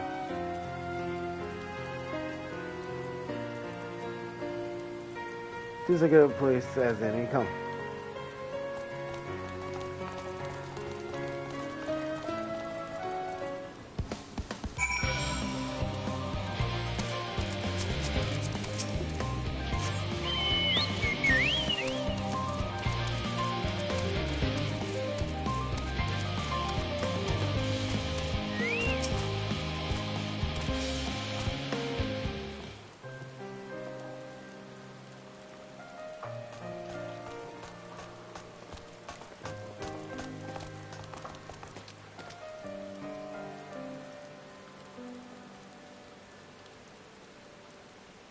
Oh, can I help you?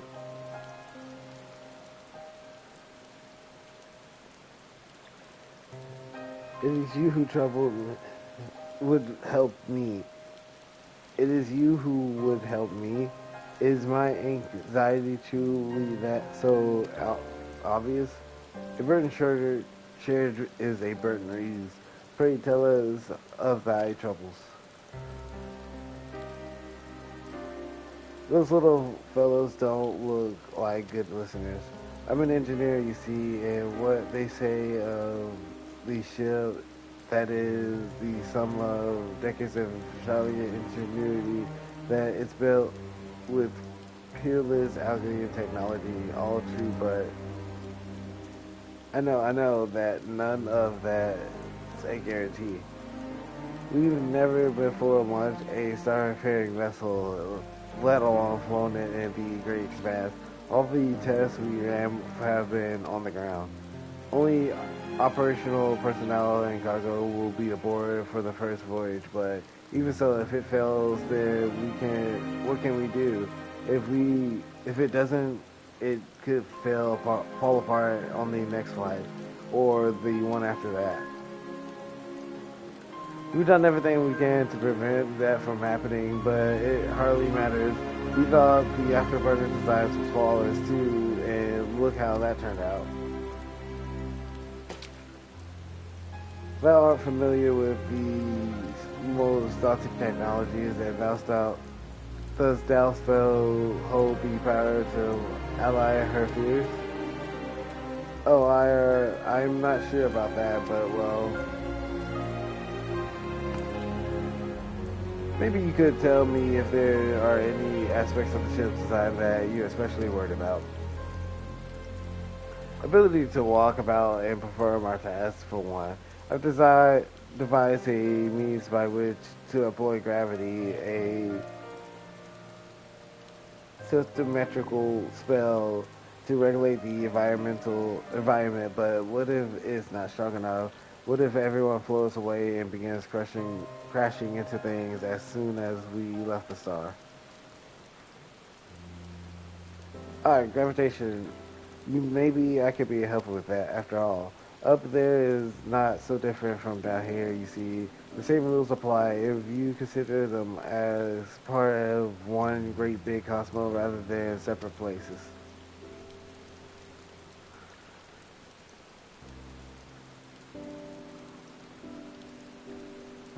I suspect both parties shall find comfort in this conversation. Yeah, if they could tell us to be true, still others would benefit from a type born of experience. Might I prevail upon the Leporati to attend them? An excellent idea, if I do say so myself. There is not we like more than ease the heart of fine people if there is, and learn more about them while we are at it. So glad am I to hear it. Gather thy companion and bring him up here. Thou hast a gift for finding souls in need of succor. Pray, seek thee out at the distressed and advise thee and inform them that help is at hand. I shall await them here and that I may introduce each to a suitable Leporati. I actually really like this outfit. Oh, I do so look forward to that. A place for every Leporati in their place.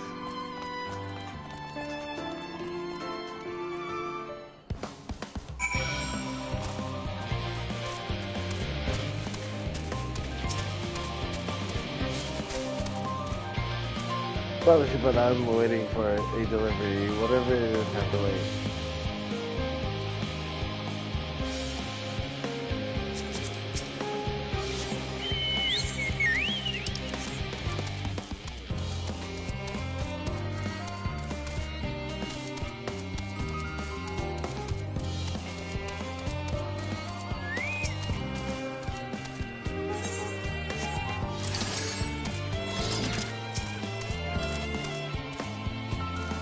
Have you heard anything of what is on the moon? I have no doubt that we can make it up there, but the search for a new star part of the plan sounds awfully vague to me. I asked the forum, but they will only tell us that our collaborators have everything under control. Forgive me, but I don't feel particularly safe wandering through the sea of stars on God knows what made by God's no who.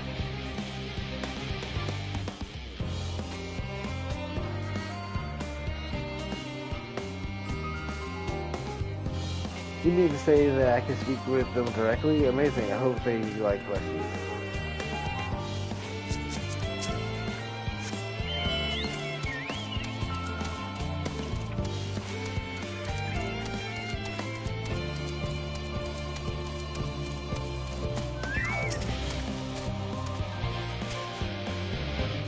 Just leave me to my misery. The phone can appoint someone else. I apologize. Simply, I don't know how to do. How am I supposed to pilot the Ark if I am already falling apart under the pressure? You said the Starship pilot that I might speak with Truby. Well then, there's no time to waste. They can help me prepare for the momentous task.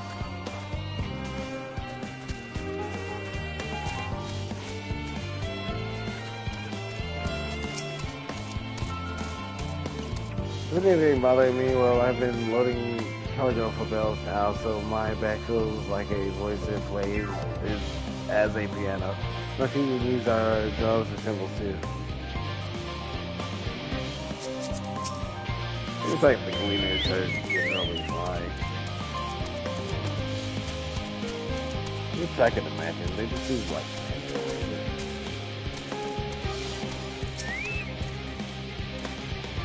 worries. No, I believe I'm fine. Thank you. I've been fighting my colleagues and it's helped a lot. I can't recommend it enough. Okay, there's some researchers though. So they might be some cleaners that have trouble.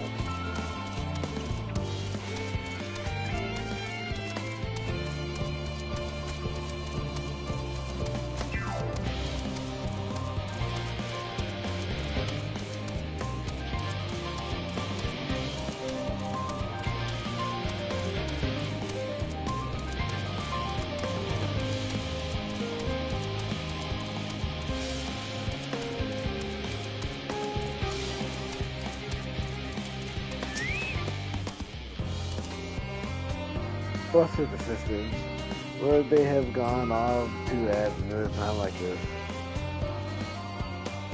Beg pardon, but I have not the time for idle chit-chat. I need to reconfirm that ether level are consistent throughout the vessel machinery, and it seems I shall have to do so single-handedly. I swear, when I find those assistants of mine, the Laparati are willing to help. Why did he say so? At least they won't moan about how they checked 24 times already and haven't slept in weeks. Sleepy socks.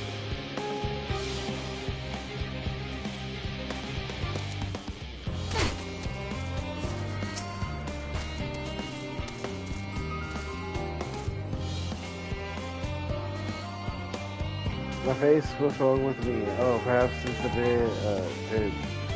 I asked with the ensuring that the proper fauna and only the proper fauna are brought with us to the moon. However, the suitable of a few species is still under debate. I can hardly make the decision myself when I know so little about the environment out there.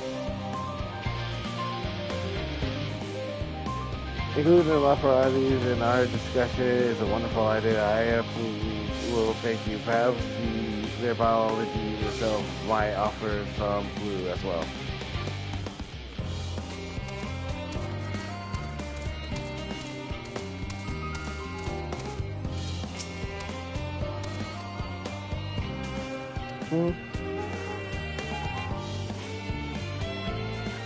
Consult our collaborators. I suppose that would be more efficient than sitting in brooding. I am tempted to calculate how much cargo we can consolidate in fewer trips. Should the ether burner make our original estimate unfeasible?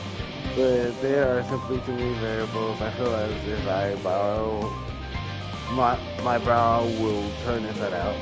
But perhaps our lunar associates will have more insight into how much weight constitutes too much weight for our purpose. Thank you for letting me know.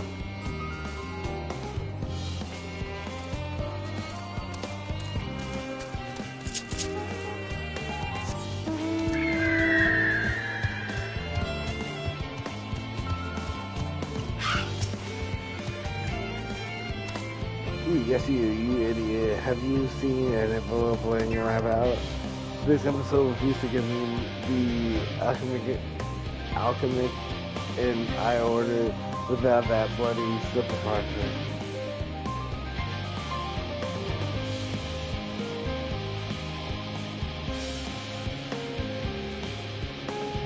Ocean friends have a spell to make me remember where I dropped my envelope.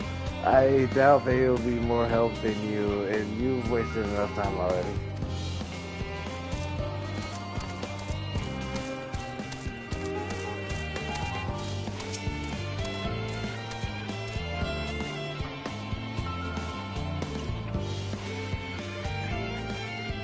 The end of the world is not yet. The work goes on no faster. Schedules are such temporal things, feasible one moment, utter blocks the next.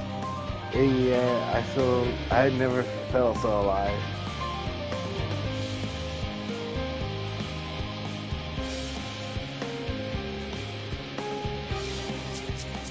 Only sleeps is safer now.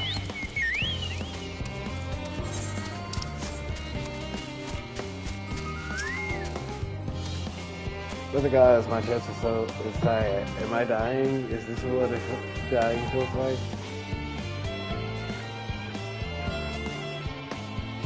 Oh, do pardon me, I didn't see you there. There's no cause for concern. No cause for concern, even though we may need to depart at any moment.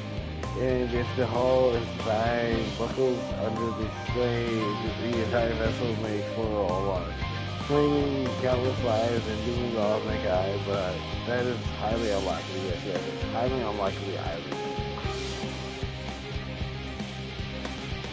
Our visitors can help me triple check the structural flows. Yeah, you say? Why, that would be wonderful. I'm breathing more easily already.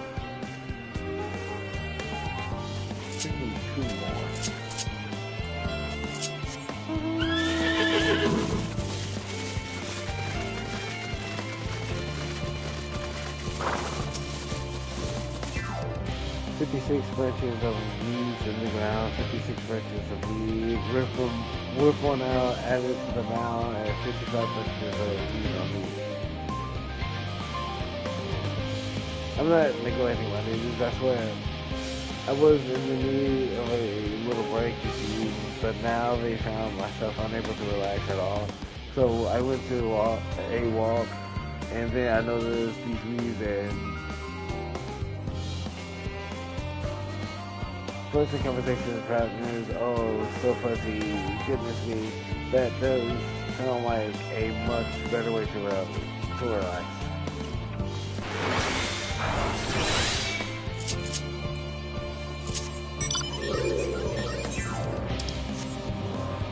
I like how I filmed that one and then continued to pop.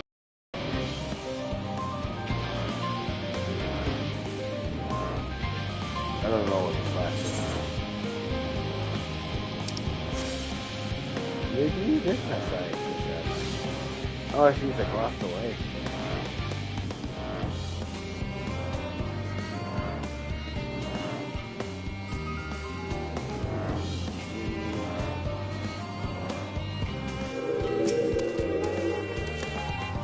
What am I thinking about? The medical facilities on the ship, of course.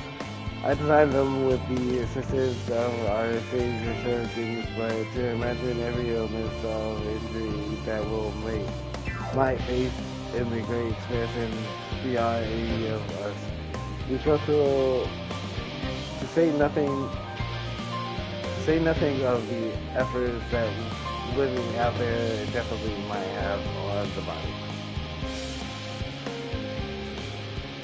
Victory from the moon? Why did I not think of that?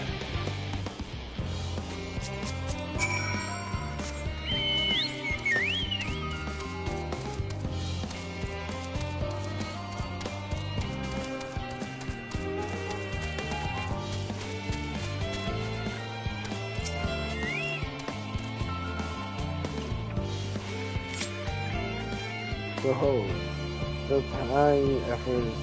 The word has spread through Albertos, really to create a number than we anticipated. Living way those gather more offerings as we speak. I shall assign each coordinates to their skill that new bonds of friendship might be forged. To greater matters requiring my attention, I watch over them my first half.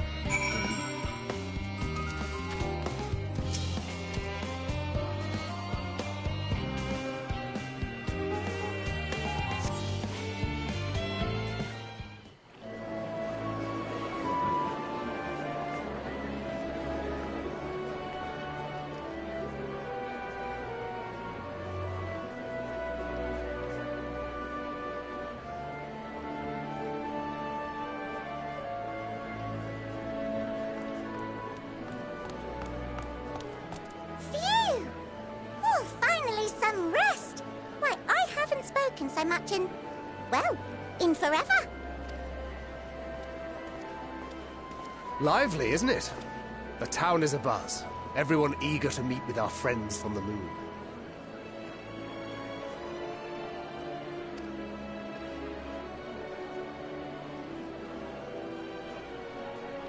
'Twould behoove you to consult with Sleeping Way. As our moon's pilot, his advice should be most pertinent. I'm impressed. Truth be told, I struggle to tell one from another. No offense intended, of course.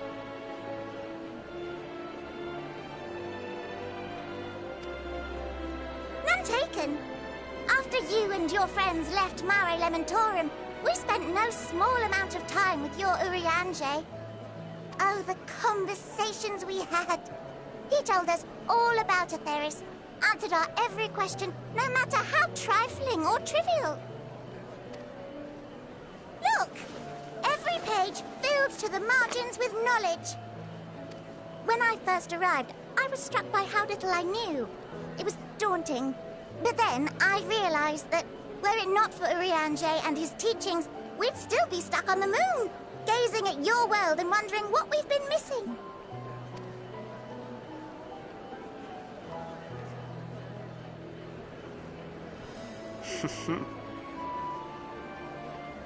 What would they think if they could see Urianger now?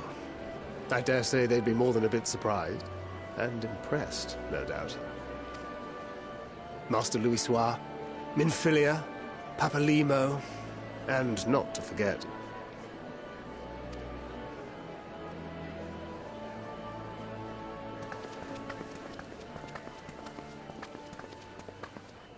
Oh there. Heard there was a visiting expert who we might bother with a few questions. I take it you'd be the one.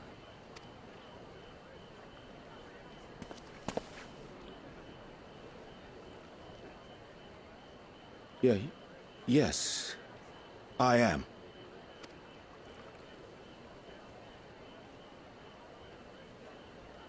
Wilson and Blovida, Sharlayan's foremost researchers in the field of teleportation magic, and Moonbreeder's parents.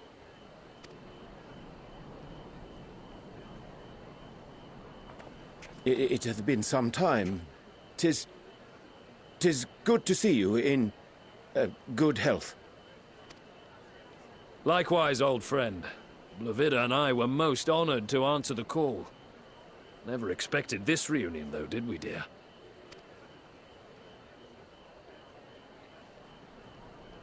Alfei, the nerve.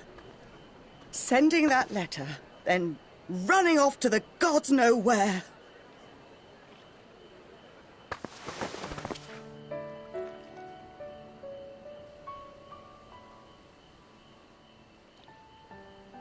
Do you have any idea how worried we were? I'm sorry. 'Twas remiss of me not to deliver the news in person. No, more than that. 'Twas I who... Our daughter was disillusioned after Master Louisoix left her behind. The day the Scions called upon her was the happiest I'd seen her in years. She made her every choice of her own free will. No one could have ever forced her to do otherwise. Don't blame yourself for her death. Celebrate her life. You know that's what she'd want.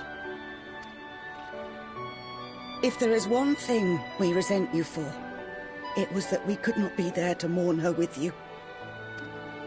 Reading the words you penned in that shaky hand, we must have cried as much for you as we did for her.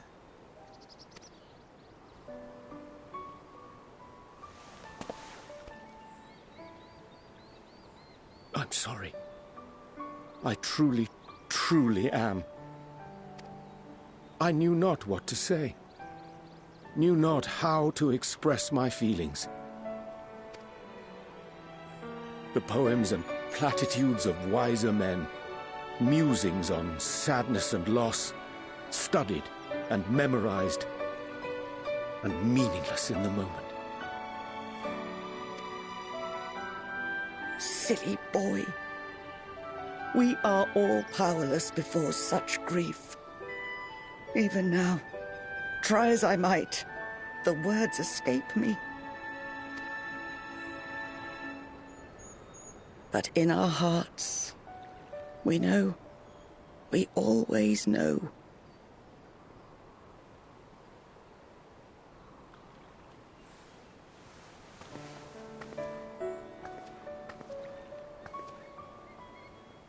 I remember when you were young, how the lads teased you for choosing the company of books over others.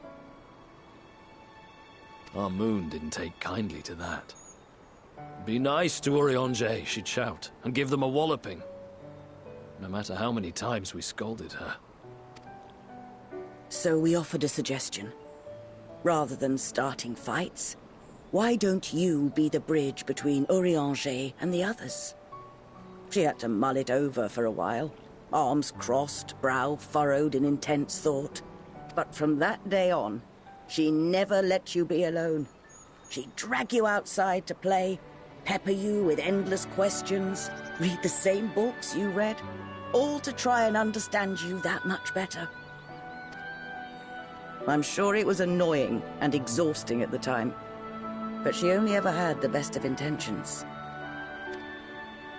And look at you now, at the center of the crowd. The reason there even is a crowd, having brought these people together. You've no idea how proud we are. To see the boy, our daughter, trusted and believed in more than anyone, grow into the man she always knew he could be. I can see her in you, too. Feel her. She walks with you wheresoever you go. So thank you, Urianger, for being who you are.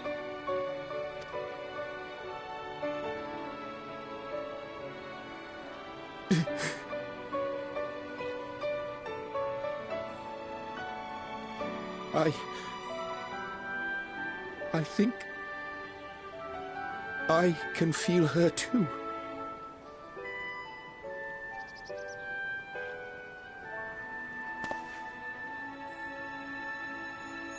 The truth of her life. Not sorrow, but hope and love.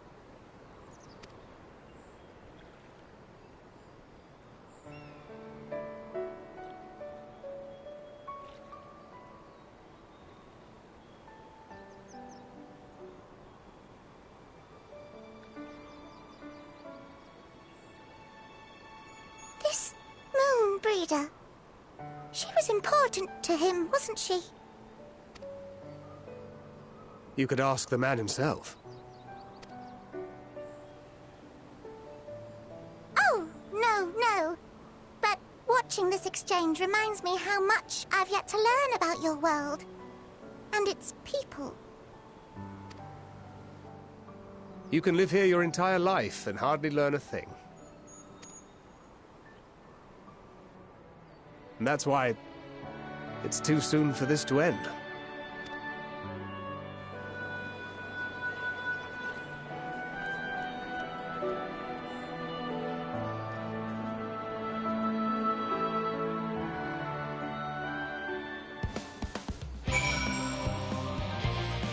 Oh, that was a heartfelt moment that needed to happen. Oh, be assured that I am fine. I am. We're glad to see them too after so very long. Gladder still that it was in your company. As difficult as it was to accept their kindness, would have been far harder had I faced them alone. With that,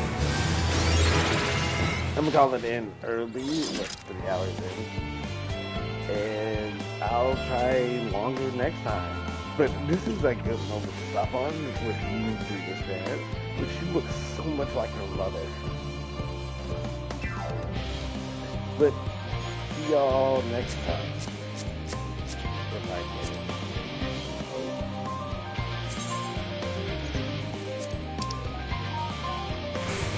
say.